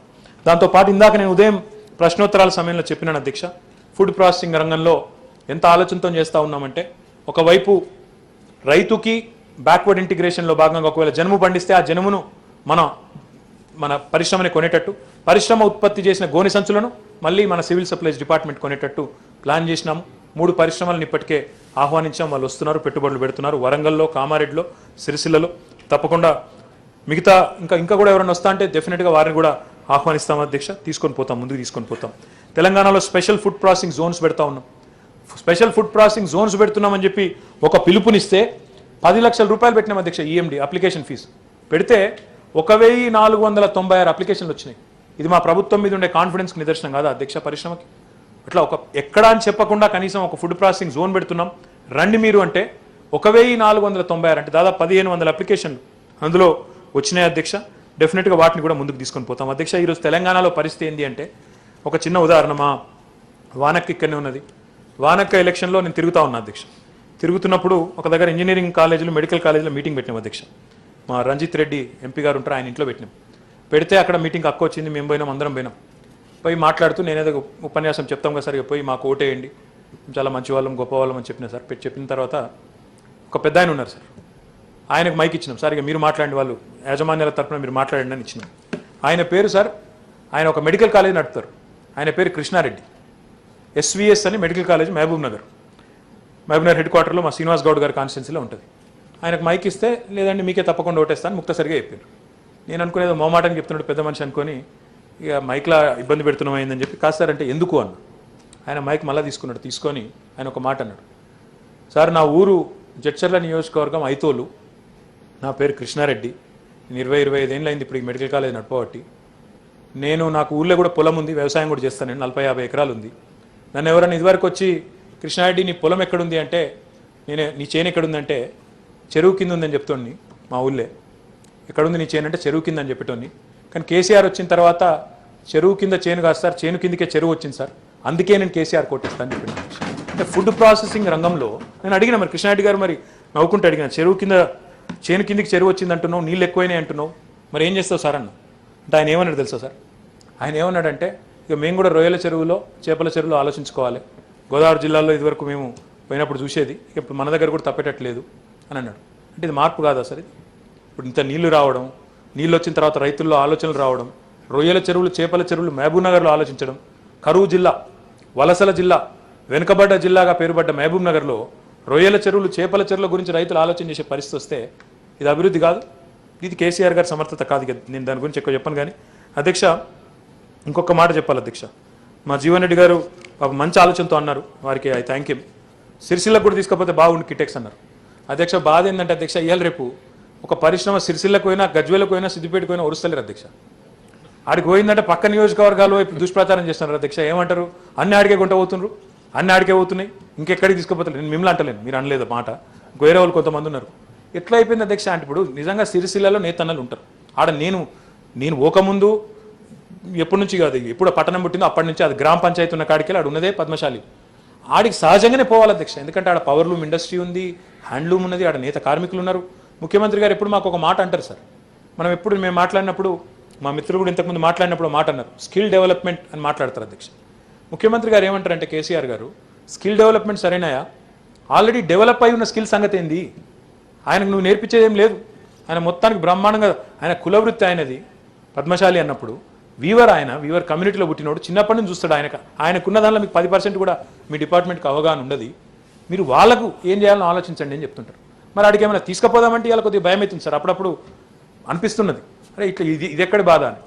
సహజంగా కొన్ని సెంటర్స్ ఉంటాయి అధ్యక్ష. ఇప్పుడు వరంగల్ ఉంది, వరంగల్ నుంచి వలసపోయిన నేత కార్మికులే అక్కడ సూరత్లో, కొడకండ్ల నుంచి ఇంకా ఇతర ప్రాంతాల నుంచి వలసపోయిన వాళ్ళే సూరత్లో, ఇంకా ఇతర ప్రాంతాల్లో భివాండిలో, షోలాపూర్లో ఉన్నారు. మా సిరిసిల్ల నుంచి వలసపోయిన వాళ్ళు ఇవాళ థానేలో, షోలాపూర్లో, భివాండిలో ఉన్నారు. అక్కడికి పరిశ్రమ ఆటోమేటిక్గా రావాల్సిందే. అందుకే కిటెక్స్ అక్కడికి వస్తలేదు సార్. కానీ గోకుల్ దాస్ అనే కంపెనీ వచ్చింది, టెక్స్పోర్ట్ అనే ఇంకో కంపెనీ వచ్చింది, అక్కడ పెద్ద అపారెల్ పార్క్ పెడుతున్నాం. ఎక్కువ తక్కువ చెప్తే మళ్ళీ అన్ని ఆడికే తీసుకుపోతున్నా అంటారు కాబట్టి నేను ఎక్కువ చెప్పా, కానీ చేయాల్సినంత చేస్తున్నా సార్. Be rest assured. మన జిల్లా కాబట్టి మీరు ఆ ప్రేమతో చెప్పిండ్రు, థ్యాంక్ యూ. తర్వాత అది మాత్రమే కాకుండా అధ్యక్ష, ఈరోజు సాంప్రదాయకత కూడా పెద్దపీట వేస్తూ, సిద్దిపేటలో ఉండే గొల్లబామ చీర కానీ, నారాయణపేటలో ఉండే చీరలు కానీ, గద్వాల్లో ఉండే సిల్క్ చీరలు కానీ, పోచంపల్లి ఇక్క చీరలు కానీ, ఆర్మూర్ పితాంబరి చీరలు కానీ, మహదేవ్పూర్లో ఉండే టసర్ సిల్క్ కానీ, ఇవన్నీ కూడా కరీంనగర్లో ఉండే బెడ్షీట్లు కానీ, మా వరంగల్లో ఉండే దరీలు కానీ, వీటన్నిటికి కూడా ఈరోజు టెస్కో ద్వారా, ఇంకా మన డిపార్ట్మెంట్ ద్వారా పెద్దపీట వేసి తీసుకుంటా ఉన్నాం అధ్యక్ష. నేత కార్మికులకు కూడా ఉపాధి కల్పించాలనే ఉద్దేశంతో అధ్యక్ష, ఈ ప్రభుత్వం ఏర్పడక ముందు హ్యాండ్లూమ్స్ అండ్ టెక్స్టైల్స్ డిపార్ట్మెంట్ యొక్క బడ్జెట్ 70 కోట్ల అధ్యక్ష. వెంటనే ముఖ్యమంత్రి గారు తీసుకున్న ఒకే ఒక్క నిర్ణయంతో 70 నుంచి 1200 కోట్లకు వెళ్ళిపోయినాం అధ్యక్ష. ఇది అసాధారణమైన ఒక కమిట్మెంట్ కాదా అధ్యక్ష? ఈ రకంగా 1-2 కాదు అధ్యక్ష, ఎన్నో కార్యక్రమాలు, నేతన్నకు చేయూత పేరిట, చేనేత మిత్ర పేరిట రకరకాల కార్యక్రమాలు తీసుకొచ్చినాం. దాంతోపాటు డిజిటైజేషన్ కూడా వాడుకున్నాం, సాంకేతిక పరిజ్ఞానాన్ని కూడా జోడించి హ్యాండ్లూమ్ లేదా పవర్లూమ్ ఏదైనా సరే జియో ట్యాగ్ చేసినాం. ఎక్కడ ఉంది, దాని నెంబర్ ఎంత, ఈరోజు మా దగ్గర నెంబర్స్ ఉన్నాయి, ఎవరికి మగ్గం ఉంది ఎవరికి లేదు, స్పష్టత ఉంది డిపార్ట్మెంట్ దగ్గర. దాని ఆధారంగా ఈ కార్యక్రమాలను అమలు చేస్తూ ఉన్నాం.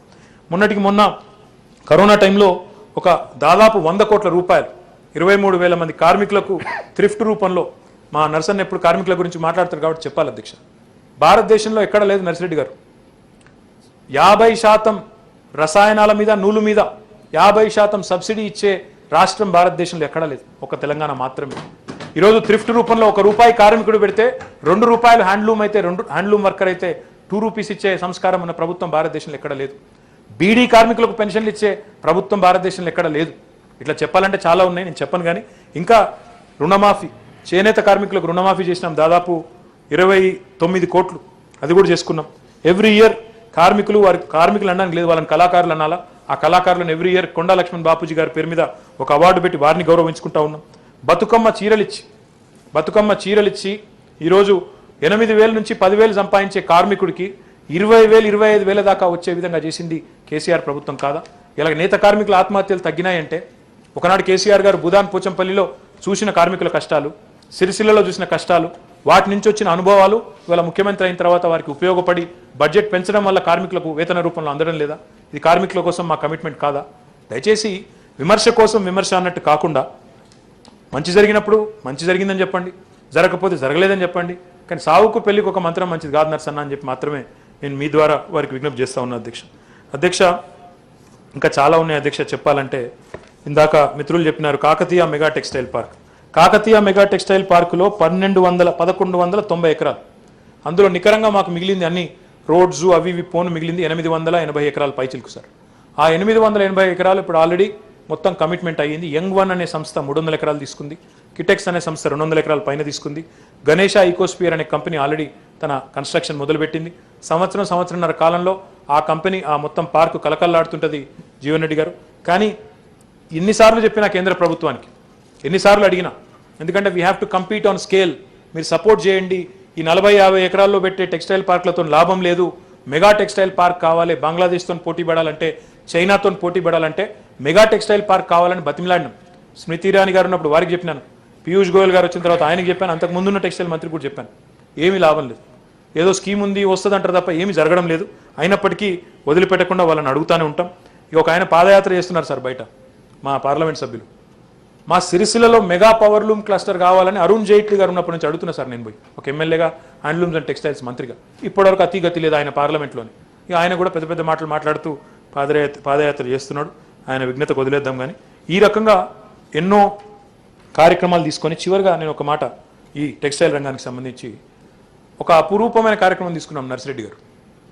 వర్కర్ని ఓనర్గా మార్చే కార్యక్రమం తీసుకున్నాం. ఒక 1,100 మంది వర్కర్స్ని ఆసాములుగా తయారు చేసే ఒక అద్భుతమైన కార్యక్రమం తీసుకున్నాం. దాదాపు 400 కోట్ల రూపాయలు పెట్టుబడి పెట్టి చేస్తూ ఉన్నాం. 376 కోట్లు కరెక్ట్గా చెప్పాలంటే. అది కూడా తీసుకున్నాం, అది కూడా పూర్తవుతుంది. మిమ్మల్ని కూడా తీసుకొని పోతా, ఆ కార్మికులను అకాడమిక్ పరిచయం కూడా చేస్తా. ఈ రకంగా ఇన్ని రంగాల్లో ముందుకు పోతున్నాం. ఇక ఐటీ రంగం విషయానికి వస్తే అధ్యక్ష, ఐటీ రంగంలో ఇందాక మిత్రులు చాలామంది చెప్పినారు, 2013-14లో 57,000 కోట్లు ఇక్కడ ఐటీ ఎగుమతుల విలువ. ఇక్కడ ఎంప్లాయ్మెంట్ 3,23,000. ఈరోజు 7 ఏళ్లలో, ఆనాడు మేము అధికారంలోకి వచ్చినాడు, ప్రభుత్వంలోకి వచ్చినాడు, చాలామంది అన్నారు అధ్యక్ష, వీళ్ళతో అవుతుందా, నడపచాతన అవుతుందా, వీళ్ళకి సమర్థత ఉందా, ఉన్న పెట్టుబడులే పోతాయి, కొత్తోడు ఎవడొస్తాడు, అసలు కరెంటే ఉండదని శాపనార్థాలు ఇవన్నీ పెట్టినారు అధ్యక్ష. కానీ ఈరోజు గర్వంగా చెప్పొచ్చు, ఉన్నవి ఎక్కడున్నాయో అట్లే పదిలంగా ఉన్నాయి. కొత్త పరిశ్రమలు కూడా రావడం వల్ల ఐటీ ఎగుమతులు పెరిగి 57,258 కోట్ల నుంచి ఈ 7 ఏళ్లలోనే 1,45,522 కోట్లకు పెరిగింది అధ్యక్ష. ఎంప్లాయ్మెంట్ అధ్యక్ష 3,23,396 నుంచి 6,28,615 పెరిగింది. జీవన్ రెడ్డి గారు ఒక మాట అన్నారు, ఇందులో మన వాళ్ళు ఎంతమంది, లోకల్ ఎంప్లాయ్మెంట్ సంగతి ఏంటి చెప్తా అధ్యక్ష, దాని గురించి కూడా చెప్తాను. ఇక నేను చాలా కంపెనీలు వచ్చినాయి, వాటి గురించి ఇక నేను వివరాలు చెప్పాలంటే ఇంకో 15-20 నిమిషాలు పడుతుంది, వాటి గురించి చెప్పను. కొత్త పాలసీ ఇందాక నేను చెప్పాను 4th ఇండస్ట్రియల్ రెవల్యూషన్ అన్నాను, మరి దానికి తగ్గ విధంగా విధాన రూపకల్పన కూడా జరగాలి. కాబట్టి image policy, electronics policy, rural technology policy, data centre policy, open data policy, cyber security policy, data analytics policy, IoT internet of things policy, ఈ వేస్ట్ పాలసీ, ఇవన్నీ కూడా తీసుకొచ్చాం. ఎందుకు, ఎవరు ఏ రంగంలో పెట్టుబడి పెట్టాలనుకుంటే వారికి ఆ రకంగా సౌకర్యం కలిగించేదానికి ఇవన్నీ కూడా తీసుకొచ్చినాం. ఇంకా ముందుకి ఐటీ ప్రమోషన్లో ముందుకు పోతాం. తప్పకుండా భారతదేశాన్నే ముందుకు తీసుకెళ్లే ఒక నగరంగా హైదరాబాద్ అనేది డెఫినెట్గా వస్తుందని చెప్పి కూడా నేను బలంగా నమ్ముతా ఉన్నాను అధ్యక్ష. చాలా పెద్ద ఎత్తున ఐటీ కంపెనీలు మాత్రమే కాకుండా ఇన్సూరెన్స్ కంపెనీలు, బ్యాంకింగ్, ఫైనాన్షియల్ సెక్టర్లో కూడా ఇంపార్టెంట్ కంపెనీస్ అధ్యక్ష, జేపీ మార్గన్ చేస్, అదే మాదిరిగా గోల్డ్మెన్ సాక్స్, అదే మాదిరిగా స్టేట్ స్ట్రీట్, ఇట్లాంటి ఎన్నో కంపెనీస్ అధ్యక్ష, ఇక చెప్పాలంటే చాలా ఉంది లిస్టు. ఇవన్నీ కూడా వచ్చినాయి, కావాలంటే మీరు చెక్ చేసుకోవచ్చు. ఎవరికైనా అనుమానం అంటే నేను speaking on the record in legislative council. కాబట్టి ఏ విషయంలో కూడా ద్వితీయ శ్రేణి పట్టణాలు నేను చెప్పాను అధ్యక్ష. ఇన్నోవేషన్ రంగంలో ఏ రకంగా ముందుకు పోతున్నామో కూడా నేను చెప్పే ప్రయత్నం చేశాను. దీంతో పాటు అధ్యక్ష కొత్త కొత్త ఆలోచనలు కూడా చేస్తూ ఉన్నాం. టీ వర్క్స్ అనే ఒక కార్యక్రమం తీసుకొస్తున్నాం. ఎవరైనా ప్రోటోటైపింగ్ చేయాలనుకుంటే కూడా చేసుకునే దానికి ఒక వెసులుబాటు, అది కూడా తొందరలో ప్రారంభించబోతా ఉన్నాం. కానీ అతి ముఖ్యమైన మాట జీవన్ రెడ్డి గారు చెప్పిన మాట, మన పిల్లలు ఎంతమందికి అవకాశాలు వచ్చింది అధ్యక్ష. ఇక్కడ ఒక మాట వారు కూడా ఆలోచించాలి, మనందరం కూడా ఆలోచించాల్సిన అవసరం ఉంది. మన భారతదేశంలో కొన్ని రాష్ట్రాలు స్థానికులకు రిజర్వేషన్ ప్రైవేట్ సెక్టర్లో అని చెప్పేసి ప్రవేశపెట్టినాయి. హర్యానా ఒకటి ఉంది, కర్ణాటకలో పెట్టినట్టున్నారు, పక్కన కర్ణాటక పెట్టిందో తెలియదు, ఆంధ్రాలో పెట్టినట్టున్నారు, 2-3 చోట్ల పెట్టినారు అధ్యక్ష. Experience is showing Jeevan Reddy garu that it is proving counterproductive. దానివల్ల ఏమవుతుందంటే, ఇక నేను పేరు చెప్పలేను కానీ, ఒక పరిశ్రమ నాతోనే మాట్లాడుతున్నది, మాకు ఇది నచ్చలేదు, మేము అక్కడి నుంచి ఇక్కడికి వస్తాము అని చెప్పి ఒక రాష్ట్రం నుంచి మనతో ఇప్పుడు సంభాషణలో ఉన్నారు. చాలా పెద్ద ఇండస్ట్రీ.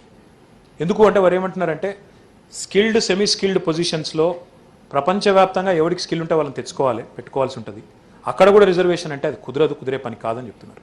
ఇంకొక మాట కూడా నేను చెప్పాలి మీకు ఈ విషయంలో. ఇదేం విచిత్రం అర్థం కాదు జీవన్ రెడ్డి గారు, మీరు గతంలో R&B మినిస్టర్గా చేసినారు కాబట్టి నేషనల్ అకాడమీ ఆఫ్ కన్స్ట్రక్షన్ కూడా మీ కిందనే ఉండే, మీకు తెలుసు. ఈరోజు మన Hyderabad house building industry is one of the biggest employers మన రాష్ట్రానికి సంబంధించినంత వరకు.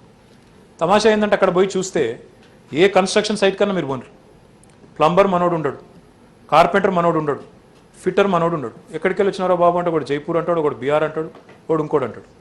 మరి మనోడు ఎక్కడ ఉన్నాడంటే మనోడు దుబాయ్లో ఉన్నాడు.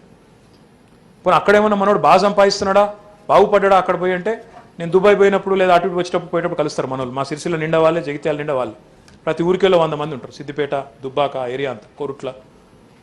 కలిసి ఎంత సంపాదిస్తున్నారా నాయన అంటే 10-15 వేలు సార్ అంటాడు. అన్ని ఖర్చులు 10 వేలు మిగులుతాయి అంటాడు. మరి ఇక్కడే సంపాదించుకోవచ్చు కదరా నాయన అంటే ఉండదు. ఎందుకో మరి ఆ ఆసక్తి ఎందుకో లేదు, ఆ అభిరుచి ఎందుకో లేదు. దురదృష్టం, నిజంగా ఒక విచిత్రమైన పరిస్థితి. నేను బిల్డర్స్తో మీటింగ్ పెట్టినాను, నేను ప్రశాంత్ రెడ్డి గారు కలిసి మీటింగ్ పెట్టినాను.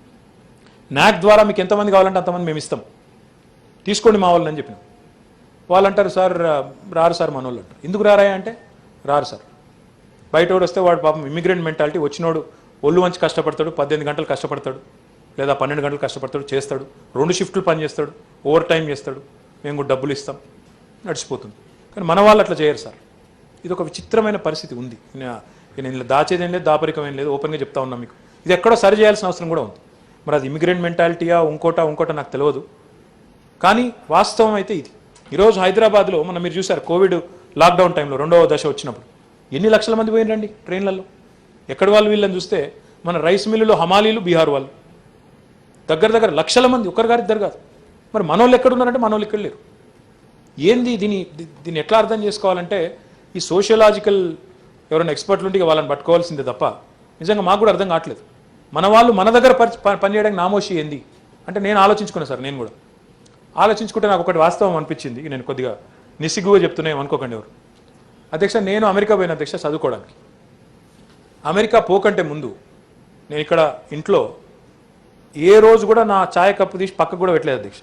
నేను కూర్చున్న కాడికే ఛాయ్ రావాలి, నేను కూర్చున్న కాడనే తాగాలి, అక్కడనే పెట్టాలి, పోవాలి తప్ప కనీసం కప్పు పక్కకు పెట్టింది లేదు. కానీ అమెరికా పోయిన తర్వాత అధ్యక్ష ఎవరి పని వాళ్ళు చేసుకోవాలి. బిల్ గేట్స్ అయినా చేసుకోవాలి, బిల్ క్లింటన్ అయినా చేసుకోవాలి, నేనైనా చేసుకోవాలి.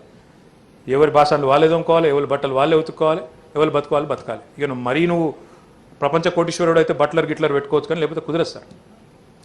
అక్కడ పోయిన తర్వాత నాకు శ్రమ విలువ తెలిసింది సార్. అంటే మా ఇంట్లో మా అమ్మ లేదా ఇంట్లో పనిచేసే వాళ్ళు ఎంత కష్టపడతారు, వాళ్ళు ఎంత బాధపడతారు, ఎంత అవస్థపడతారు అన్నది అర్థమైంది. ఈ మాట ఎందుకంటా ఉన్నా అంటే నాకేమో నా ఇంట్లో పని చేయడానికి నామోషి, నేను ఉండే ప్లేస్లో పని చేయడానికి నామోషి నాకు.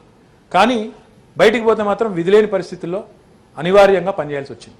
నేను అనుకోవడం మనసులో మనం కనుక సరైన ఒక ఆలోచన విధానానికి మనం శ్రీకారం చుడితే మన వాళ్ళకి మీరు దుబాయ్లోనో ఇంకో చోటో సంపాదించేదానికంటే ఒక 5-10 వేల రూపాయలు ఇక్కడే ఎక్కువ సంపాదించుకోవచ్చు అనే ఒక ఆలోచన కనుక కల్పించగలిగితే, ఆ విశ్వాసాన్ని వారిలో పాదుగొల్పగలిగితే డెఫినెట్గా సక్సెస్ అవుతాం. ఎందుకంటే ఇండస్ట్రీ పెరుగుతున్నది, బ్రహ్మాండంగా అవకాశాలు వస్తున్నాయి, కానీ మనోళ్ళు వస్తలేరు, ఇది వాస్తవం. కాబట్టి ప్రయత్నాలు చేస్తాం అధ్యక్ష. కానీ ఈ రిజర్వేషన్ల మాట ఏదైతే ఉందో మేము ఏం చేసినాం అధ్యక్ష అంటే ఒక భిన్నమైన ఆలోచన చేసినాం. అన్ని రాష్ట్రాలు లోకల్ ఎంప్లాయ్మెంట్ విషయంలో వాళ్ళు చట్టాలు చేసి అనవసరంగా వారికి వచ్చే పరిశ్రమలకు మోకాలడ్డం పెట్టే విధంగా వాళ్ళు ప్రయత్నం చేస్తుంటే మేము భిన్నంగా ఆలోచించినాం అధ్యక్ష. ఆలోచించి లోకల్ ఎంప్లాయ్మెంట్ కనుక మీరు నార్మల్ కోర్సులో ఒక ఇండస్ట్రీ పెడితే ఇన్సెంటివ్ ఇస్తాం, క్యాపిటల్ సబ్సిడీ అంటే, ఎలక్ట్రిసిటీ సబ్సిడీ అంటే, స్టాంప్ డ్యూటీ ఎగ్జామ్షన్ అంటే ఇట్లాంటివి ఇస్తాం. కానీ తెలంగాణ పిల్లలకు ఉపాధి అవకాశాలు కల్పిస్తే ఒక ప్రోగ్రెసివ్ లైన్ ఏం తీసుకున్నామంటే, మీరు మా పిల్లలకి 70% మందికి అవకాశం ఇస్తే మీకు అదనపు రాయితీలు ఇస్తాం, అదనంగా స్టాంప్ డ్యూటీ ఎగ్జామ్షన్ ఇస్తాం, అదనంగా ఇన్సెంటివ్ ఇస్తాం. తద్వారా వచ్చే పరిశ్రమ వస్తుంది, మన పిల్లలకు ఉద్యోగ అవకాశం. ఇట్స్ విన్ విన్ ఫార్ములా అని చెప్పి తయారు చేసినాం. ఈ లోకల్ ఎంప్లాయ్మెంట్ ఫార్ములాని విజయవంతంగా అమలు చేస్తున్నాం. కానీ ఇంకా మీరు అన్నది వాస్తవం. ఇప్పుడు తెలంగాణలో 6,28,000 మంది ఐటీ రంగంలో పనిచేస్తున్నారు. వారిలో ఎవరు ఎక్కడి వారంటే నా దగ్గర డేటా లేదు, అవద్దని చెప్పను, నా దగ్గర డేటా లేదు. అందులో అన్ని దేశాల వాళ్ళు ఉన్నారు, అన్ని రాష్ట్రాల వాళ్ళు ఉన్నారు, అందరూ ఉన్నారు, తెలంగాణ వాళ్ళు కూడా ఉన్నారు. ఎంత శాతం, ఎంత నిష్పత్తి అంటే ఈ రోజు నా దగ్గర వివరాలు లేవు. డెఫినెట్గా సేకరిస్తాం, ప్రయత్నం చేస్తాం. ఇండస్ట్రీస్లో కూడా సార్ ఇప్పటిదాకా అట్లాంటి సిస్టమ్ లేదు కాబట్టి, ఆ గణన జరగలేదు కాబట్టి మన దగ్గర డేటా లేదు. కానీ సహజంగానే 50% పైగా మన వాళ్ళు ఉంటారు. బట్ బియాండ్ దట్ ఇంకా ఎంత చేయొచ్చు, ఎంత దాకా పోవచ్చు అనేది ఒక ప్రయత్నం ఈ లోకల్ ఎంప్లాయ్మెంట్ పాలసీ ద్వారా చేస్తున్నాం. So the question here is, Jeevan Reddy గారు, మనకున్న ఇప్పుడు మనం ఒక పై అంటారు, కేక్ అంటాం మనం, వాళ్ళు పై అంటారు ఇంగ్లీష్లో.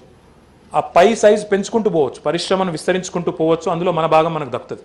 లేదా ఉన్నదాన్నే కుదించి ఎవరు కొత్తోడు రాకుండా మనమే గట్టిపెట్టి ఎవరు రాకుండా చేసి ఉన్నదానిలో మాకు ఇవ్వాలంటే అది పెరగదు. కాబట్టి ఇక్కడ ఆలోచనల్లోనే మనం కొంత ప్రయత్నం చేయాల్సి ఉంది. రెండోది మన వాళ్ళ ఆలోచన కూడా మార్చాల్సిన అవసరం ఉంది. మనకున్న అవకాశాలు ఇంకా ఎక్కువగా వినియోగించుకోవాల్సిన అవసరం ఉంది. దానికోసం ఒక మంత్రం సార్, టాస్క్ అనే సంస్థ గురించి మిత్రులు ప్రస్తావించారు. అలాగే మా మంత్రి గారి నేతృత్వంలో, కార్మిక శాఖ మంత్రి గారు, లేబర్ అండ్ ఎంప్లాయ్మెంట్ మినిస్టర్ గారి నేతృత్వంలో వాళ్ళ డిపార్ట్మెంట్లో కూడా స్కిల్ ట్రైనింగ్ ప్రోగ్రామ్స్ చాలా జరుగుతూ ఉంటాయి. ఈరోజు ప్రపంచం మొత్తం వినిపించే ఒక మంత్రం sir, skill, reskill, up skill. అంటే స్కిల్ డెవలప్ చేసుకో, ఎప్పటికప్పుడు అప్డేట్ చేసుకొని అప్ స్కిల్గా, ఇంకొన్ని రోజులు అయినాక మళ్ళీ పాత పడిపోకుండా రీస్కిల్ ఎప్పటికప్పుడు చేసుకుంటేనే ఈ పోటీ ప్రపంచంలో బతుకుతాం తప్ప లేకపోతే మాత్రం బతికే పరిస్థితి లేదు. ఇది వాస్తవం. ఉద్యోగార్హత కలిగిన నాకు ఉద్యోగం కావాలని ఎవరైనా అనుకుంటే స్కిల్ డెవలప్మెంట్ అనేది చేసుకోకపోతే, ఎప్పటికప్పుడు అప్డేట్ చేసుకోకపోతే, ఎప్పటికప్పుడు రీస్కిల్లింగ్ చేసుకోకపోతే మనం వెనుకబడిపోతాం, ప్రపంచం ముందుకెళ్ళిపోతుంది. అందులో భాగంగా టాస్క్ పెట్టినాము. టాస్క్లో మనం ఇప్పటికే 3 లక్షల మందికి పైచిలకు ఉపాధి మనం ట్రైనింగ్ ఇచ్చినాం. కానీ మిత్రుడు చిన్నపరెడ్డి గారు అన్నారు 10 లక్షల మందికి పైకి ఇవ్వాలన్నారు. డెఫినెట్గా 33 జిల్లాలకు కూడా టాస్క్ని విస్తరిస్తాం. ఓల్డ్ సిటీ కూడా ఎఫ్ఎండి గారు అన్నారు ఓల్డ్ సిటీలో పెట్టండి అన్నారు. డెఫినెట్గా పెడతాం. అక్కడ వి హబ్ కానీ, టీ హబ్ కానీ, టాస్క్ కానీ మీరు సహకరిస్తే, ఆల్రెడీ నాకు మీ శాసనసభ్యులు కూడా చెప్పినారు, డెఫినెట్గా ఎంకరేజ్ చేస్తాం. దీంతో పాటు ఒక కొత్త టెక్నాలజీకి సంబంధించి మీరు మొన్న చూసింటారు, పిట్లం అనే మండలంలో, జుక్కల్ నియోజకవర్గంలో ఒక పాపకి మన ఈ వర్షాలు విపరీతంగా వచ్చి వాగులు పొంగినాయి, రోడ్ కనెక్టివిటీ మొత్తం తెగిపోయింది. ఒక పాపకి అత్యవసరంగా మందులు పంపాల్సి వస్తే డ్రోన్ ద్వారా పంపడం జరిగింది. మెడిసిన్ ఫ్రమ్ ద స్కై అనే ప్రాజెక్ట్ లాంచ్ చేసినాం. మన భారతదేశంలో మొట్టమొదటిగా తెలంగాణ ప్రభుత్వమే డ్రోన్ పాలసీని తెచ్చింది. మెడిసిన్ ఫ్రమ్ ద స్కై అనే ప్రాజెక్ట్ కూడా చేసినాం. ఈ రకంగా సాంకేతిక పరిజ్ఞానాన్ని సామాన్యుడి కోసం వాడే ప్రయత్నం చేస్తూ ఉన్నాం. కోవిడ్ సమయంలో మన టీశాట్ ద్వారా లక్షలాది మంది పిల్లలకు వారి ఇళ్లల్లో, వారి ఫోన్లలోనే శాటిలైట్ ద్వారా వాళ్ళకి బ్రహ్మాండమైన విద్యాబుద్ధులు అందించగలిగినాం డిజిటల్ తెలంగాణలో భాగంగా. దాంతోపాటు మరొక ముఖ్యమైన కార్యక్రమం టీ వాలెట్ అని, మొట్టమొదటి డిజిటల్ వాలెట్ కూడా భారతదేశంలో మన ప్రభుత్వమే తీసుకొచ్చింది. అందులో భాగంగా మీరు ఆశ్చర్యపోతారు ఇది నేను చెప్తే, ఇప్పటి వరకు టీ వాలెట్ అనే యాప్ని డౌన్లోడ్ చేసుకున్న వాళ్ళు 12,62,000 మంది. ఇందులో ఇప్పటికే లేబర్ డిపార్ట్మెంటు, స్త్రీనిధి, ఆర్టీసీ, విజయ డైరీ, పౌర సరఫరాలు, జేఎన్టీయు వీటన్నిటికీ కూడా అనుసంధానం చేసినాం. ఇప్పటివరకు సేవలు పౌరులు ట్రాన్సాక్షన్స్ ఎన్ని అయినాయి అంటే 2.76 కోట్ల ట్రాన్సాక్షన్స్ అయినాయి. టీ వాలెట్ ద్వారా ఇప్పటివరకు మొత్తం నగదు ఎంత బదిలీ అయింది అంటే 13,663 కోట్లు. ఇది భారతదేశంలో ఎక్కడ కూడా ఇంత పెద్ద ఎత్తున ఎలక్ట్రానిక్ గవర్నెన్స్లో భాగంగా డిజిటల్ ట్రాన్సాక్షన్ జరగడం లేదు, కేవలం మన రాష్ట్రంలోనే జరుగుతున్నాయి. ఇవన్నీ కూడా మన ప్రభుత్వం చేస్తున్న కార్యక్రమాలు. కొంతమందికి తెలియవచ్చు, కొంతమందికి తెలియకపోవచ్చు, అందుకే కొంత వివరంగా చెప్పే ప్రయత్నం నేను చేస్తా ఉన్నాను. దాంతోపాటు అధ్యక్ష, డిజిటల్ లిటరసీ ఇంపార్టెంట్, ఎందుకంటే అందిపుచ్చుకోవాలన్నప్పుడు డిజిటల్ లిటరసీ కూడా ఇంపార్టెంట్. కాబట్టి మనం ఇప్పటికే 6,73,000 మంది పౌరులకి డిజిటల్ లిటరసీ మీద శిక్షణ ఇస్తున్నాం. టీ ఫైబర్ అనే ఒక కార్యక్రమాన్ని ఇంటింటికి బ్రాడ్బ్యాండ్ ఇచ్చే ప్రయత్నం వచ్చే ఎండాకాలం కల్లా పూర్తి చేయాలని లక్ష్యం పెట్టుకున్నాం. కరోనా వల్ల కొంత ఇబ్బంది అయింది, దాన్ని కూడా తీసుకొని వస్తున్నాం. తర్వాత జీవన్ రెడ్డి గారు తెలంగాణ ఇండస్ట్రియల్ హెల్త్ క్లినిక్ని ప్రస్తావించినారు. ఇది భారతదేశంలో ఎక్కడా లేదు సార్, మనమే ప్రవేశపెట్టినాం. దీనిలో ఉద్దేశం ఏంటి అంటే, జీవన్ రెడ్డి గారు, ఒక పరిశ్రమ ఇప్పుడు ఎట్లా అయిపోయిందంటే, పెద్దవాళ్ళేమో వేల కోట్ల రూపాయలు ఎగబెట్టి లండన్లో ఆడ ఈడ దాక్కుంటేనేమో అడిగేటోడు లేడు, వాళ్ళేమో మాఫీ అయిపోతున్నాయి. 10 లక్షల కోట్ల దాకా మొన్ననే మాఫీ చేసింది కేంద్ర ప్రభుత్వం. కానీ చిన్నవాళ్ళు, మధ్య తరహా పరిశ్రమలు, సూక్ష్మ పరిశ్రమలు ఒక నెల పేమెంట్ మిస్ అయినా ఎన్పిఏ అయిపోతున్నారు, నాన్ పర్ఫార్మింగ్ అసెట్ అని చెప్పి బ్యాంకు ఆ సర్ఫేసీ యాక్ట్ ద్వారా వాళ్ళు నోటీసులు ఇస్తూ ఉన్నారు. అందుకే నేను మా జయేష్ రంజన్ గారు ఇద్దరం కూడా కలిసి ఆర్బీఐ గవర్నర్ దగ్గర పోయాం 2017లో. పోయి వారికి చెప్పినాం, సార్ ఈ సర్ఫేసీ యాక్ట్ అనేది మీ వాళ్ళు బ్యాంకులు విచ్చలవిడిగా ప్రయోగిస్తున్నారు, ఇది మంచిది కాదు. ఎప్పుడైనా ఎన్పిఏ అనే ఒక ఎంఎస్ఎంఈ ఇండస్ట్రీని డిక్లేర్ చేసే ముందు మీరు టెక్నో ఎకనామిక్ వయబిలిటీ స్టడీ చేయాలి. టీఈవి అంటారు దాన్ని, టెక్నో ఎకనామిక్ వయబిలిటీ స్టడీ చేయాలి. అది చేస్తలేరు అని చెప్పి మేము కంప్లైంట్ చేసినాం. వారు ఉత్తరాలు రాసినారు బ్యాంకులకి, చేయండి తప్పకుండా, కానీ మార్పు లేదు. అందుకే ఇది పెట్టినాం మేము, తెలంగాణ ఇండస్ట్రియల్ హెల్త్ క్లినిక్. దీనివల్ల మనం ఆశిస్తున్నది ఏమిటి అంటే, ఎవరన్నా ఎక్కడన్నా ఇప్పుడు మీ తెలిసిన వారు సిక్ యూనిట్ అవుతున్నారు అనుకోండి, సిక్ యూనిట్ అయ్యే అవసాన దశలోకి చేరుకున్నారు, ఆ టైంలో మాకు అప్పచెప్తే మొత్తం బ్యాంకులతో మేమే కోఆర్డినేట్ చేసి గవర్నమెంట్ తరఫున వాళ్ళను సిక్ కాకుండా చూసుకునే ప్రయత్నం చేస్తాం. ముందు సిక్ అయిన వాళ్ళని రివైవ్ చేయడం సెకండరీ, సిక్ కాని వాళ్ళను కాకుండా చూసుకునే ప్రయత్నంలో భాగంగా మనమే ఆ స్టడీ చేసి బ్యాంకులతో చర్చించి అవసరమైతే వన్ టైం సెటిల్మెంట్ చేసి కాపాడే ప్రయత్నంలో భాగంగా ఇప్పటికీ ఒక 350 పరిశ్రమలను కాపాడగలిగాం. ఇప్పుడు కరెంటు అవి సమృద్ధిగా ఉన్నాయి కాబట్టి ప్రస్తుతం అంత సంక్షోభం లేదు, కానీ డెఫినెట్గా ఇంకా ప్రయత్నం విస్తరించాల్సిన అవసరం ఉంది, చేసే ప్రయత్నం చేస్తాం. కాయలాబడ్డ పరిశ్రమల పునరుద్ధరణ గురించి మీరు మాట్లాడినారు జీవన్ రెడ్డి గారు.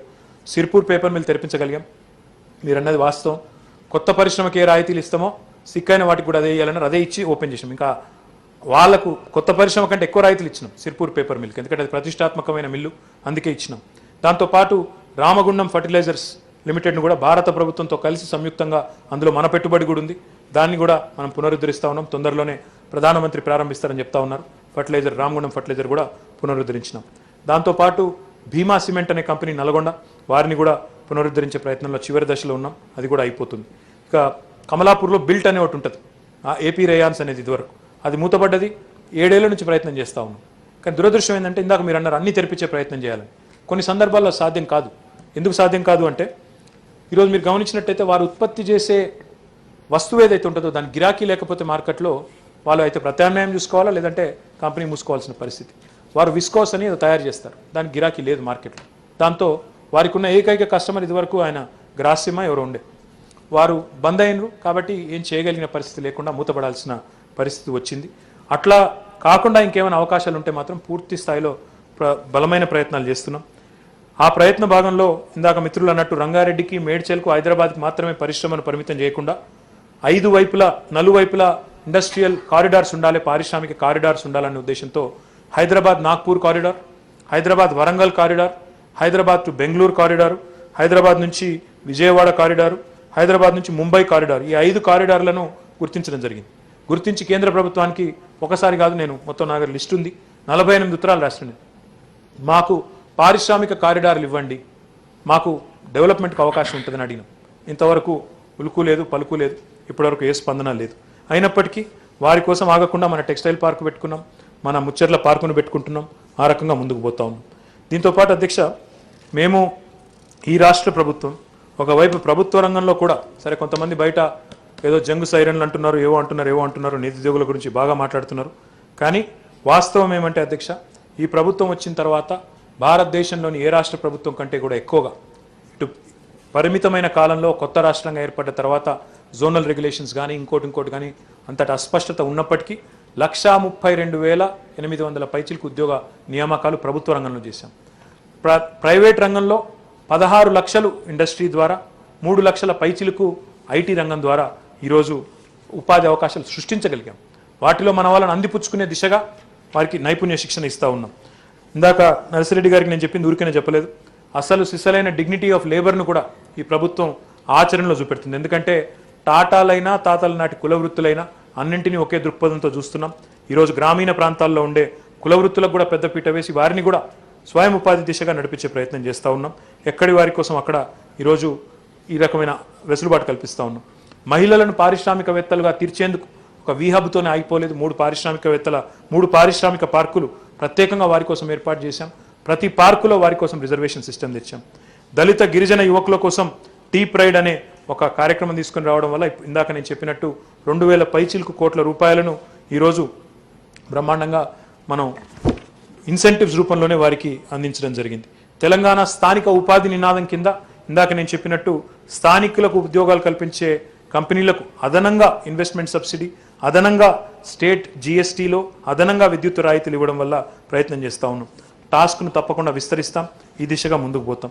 ఇందాక నేను చెప్పినట్టు ఇవన్నీ జరిగినందువల్లనే సమ్మిళిత అభివృద్ధి జరుగుతున్నందువల్లనే అగ్రికల్చరు, ఐటీ, ఇండస్ట్రీ సమాంతరంగా పెరుగుతున్నాయి కాబట్టి, రూరల్ డెవలప్మెంట్, అర్బన్ డెవలప్మెంట్ సమాంతరంగా కదులుతున్నాయి కాబట్టే తెలంగాణ రాష్ట్ర ప్రభుత్వం ఈరోజు, తెలంగాణ రాష్ట్రం ఈరోజు భారతదేశానికి 4th లార్జెస్ట్ కాంట్రిబ్యూటర్ ఆఫ్ ఎకానమీగా ఎదిగింది. ఇదేదో ఆషామాషిగా ఒట్టి మాటలతో జరగలేదు అధ్యక్ష. ఈరోజు ఒక పెద్ద ఆయన అప్పుడప్పుడు వచ్చిన ఆయన మాట్లాడుతూ ఉంటారు, ఇక్కడ హమ్నే తెలంగాణకు ఇత్నా దియా ఉత్నా దియా అని మాట్లాడతారు. అధ్యక్ష, ఒక మాటలో చెప్పాలంటే ఈరోజు భారతదేశాన్ని సాదుతున్న రాష్ట్రాల్లో, భారతదేశాన్ని సాకుతున్న రాష్ట్రాల్లో మనం టాప్ 4లో మనం కూడా ఉన్నామని చెప్పి గర్వంగా చెప్పుకోవచ్చు. వాళ్ళు మనకిచ్చింది ఏం లేదు, ఏమనంటే మనమే వాళ్ళకి ఇస్తున్నాం. మన వల్ల ఈరోజు వెనుకబడ్డ రాష్ట్రాల్లో కొన్ని అభివృద్ధి కార్యక్రమాలు జరుగుతున్నాయి తప్ప ఇంకోటి కాదనే మాట కూడా నేను ఈ సందర్భంగా విజ్ఞప్తి చేస్తా ఉన్నా అధ్యక్ష. దాంతోపాటు ఇందాకనే చెప్పాను, తలసరి ఆదాయం ఎంత పెరిగిందో చెప్పాను. ఎట్లా మనం 2.5% అధ్యక్ష పాపులేషన్ చూసుకుంటే భారతదేశంలో ఉన్నది, కానీ 5% మనం జీడిపి కాంట్రిబ్యూట్ చేస్తున్నాం. What does that mean? That means we're punching above our weight, much above our weight. మనం అది వెయిట్ కేటగిరీలు ఉంటాయి బాక్సింగ్లో, 50 కిలోలు 60 కిలోలని. మన బరువు 50 కిలోలే కావచ్చు, మనం 7 ఏళ్ళే కావచ్చు, కానీ మనం పోరాటం, మన పంచింగ్, మన కాంట్రిబ్యూషన్ మాత్రం మచ్ అబవ్ అవర్ వెయిట్ అధ్యక్ష. ఆ రకంగా ముందుకు పోతా ఉన్నాం. దాంతోపాటు పరిశ్రమల ఎగుమతులే కాదు అధ్యక్ష, మన రాష్ట్రానికి సంబంధించి మన స్థానికులకి ఉద్యోగ అవకాశాలు కల్పించే దిశగా ముందుకు పోతున్నాం.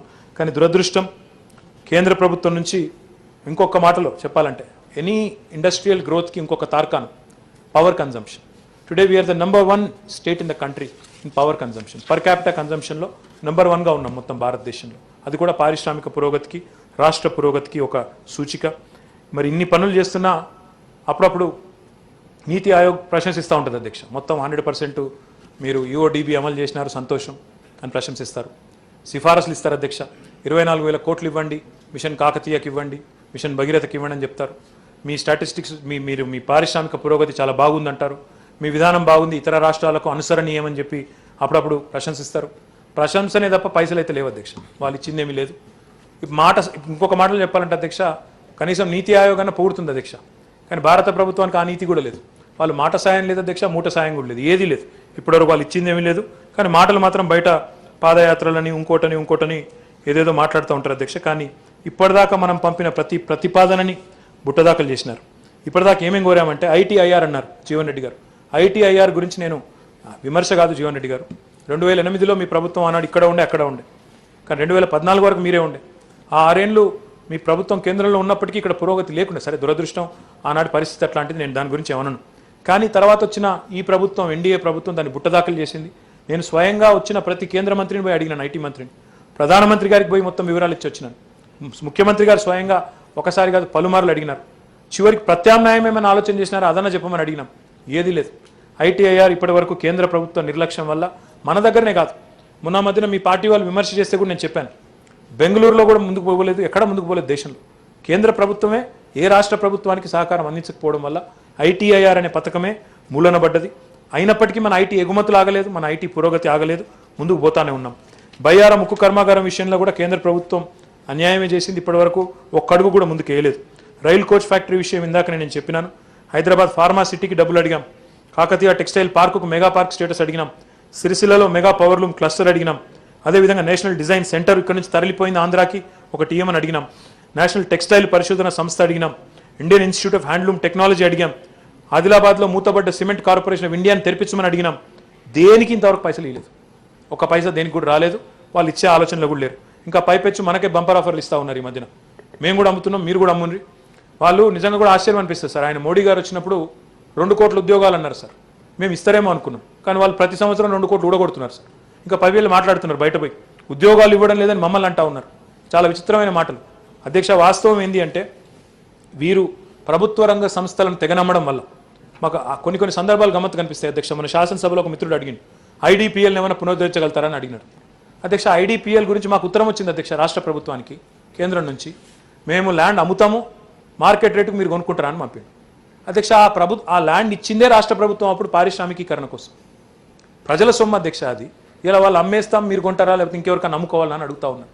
ఇంత సిగ్గుచేటైన పని నిజంగా దీన్ని ఎట్లా చూడాలో కూడా మాకు అర్థం కావడం లేదు. అయినప్పటికీ 14 సంవత్సరాలుగా మనం ఉద్యమం చేసి ఈ రాష్ట్రాన్ని సాధిస్తే కేంద్రం ఏమో ఇందాక నేను చెప్పినట్టు సహాయ నిరాకరణ ఉద్యమం చేస్తూ ఉంది అధ్యక్ష. కానీ ఈ సభ ద్వారా తమరి ద్వారా నేను భారత ప్రభుత్వాన్ని కూడా విజ్ఞప్తి చేస్తా ఉన్నా అధ్యక్ష. పరుగులు పెడుతున్న రాష్ట్రానికి మోకాలడ్డం పెట్టకండి, అనవసరపు ఆటంకాలు కల్పించకండి. ముందుకు పోతున్నాం, పురోగతిలో పారిశ్రామిక ప్రగతితో దూసుకొని పోతా ఉన్నాం. సహకరించగలిగితే సహకరించండి, కానీ ఈ రకమైన కార్యక్రమాలతో ఇబ్బంది పెట్టవద్దని కోరుతూ రాష్ట్ర ప్రజల అభ్యున్నతికి, రాష్ట్ర ప్రజల పురోగతికి రాష్ట్రంలోని నిజాం షుగర్స్ ఒకటి చెప్పాలి, నేను మర్చిపోయాను. నిజాం షుగర్స్ది నేను మర్చిపోయినా, జీవన్ రెడ్డి గారు గుర్తు చేస్తూ ఉన్నారు అధ్యక్ష. వాట్ ఈ సెడ్ ఈజ్ 100% రైట్. ముఖ్యమంత్రి గారు వారు శాసనసభలో ఉన్ననాడు, ముఖ్యమంత్రి గారు నేను కూడా ఉన్నాను అధ్యక్ష అన్నాడు. అప్పుడు నేను పరిశ్రమల మంత్రిని.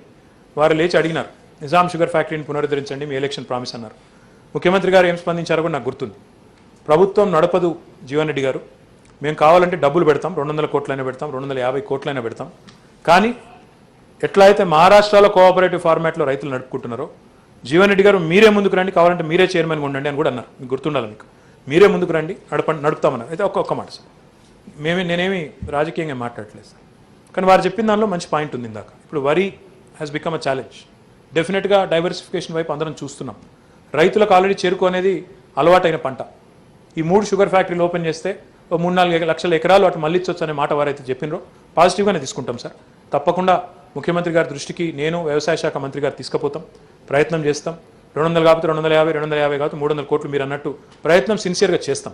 ఎందుకంటే మాకు రైతుల పట్ల, రాష్ట్రం పట్ల కమిట్మెంట్ ఉంది. ముఖ్యమంత్రి గారికి కూడా పట్టుదల ఉంది. ఎందుకంటే ఇప్పుడు ఈ తాజా సంక్షోభం, ఇది కేంద్రంతో ఈ బియ్యం సంక్షోభం కూడా ఒకటి ఉన్న సమస్య. నాకు జీవన్ రెడ్డి గారు కూడా ఒకరోజు ఫోన్ చేసినారు, చాలా ఫికర్తో ఫోన్ చేసి చెప్పినారు, ముఖ్యమంత్రి ఢిల్లీలో ఉన్నారు, మీరు కూడా ఢిల్లీలో ఉన్నారు.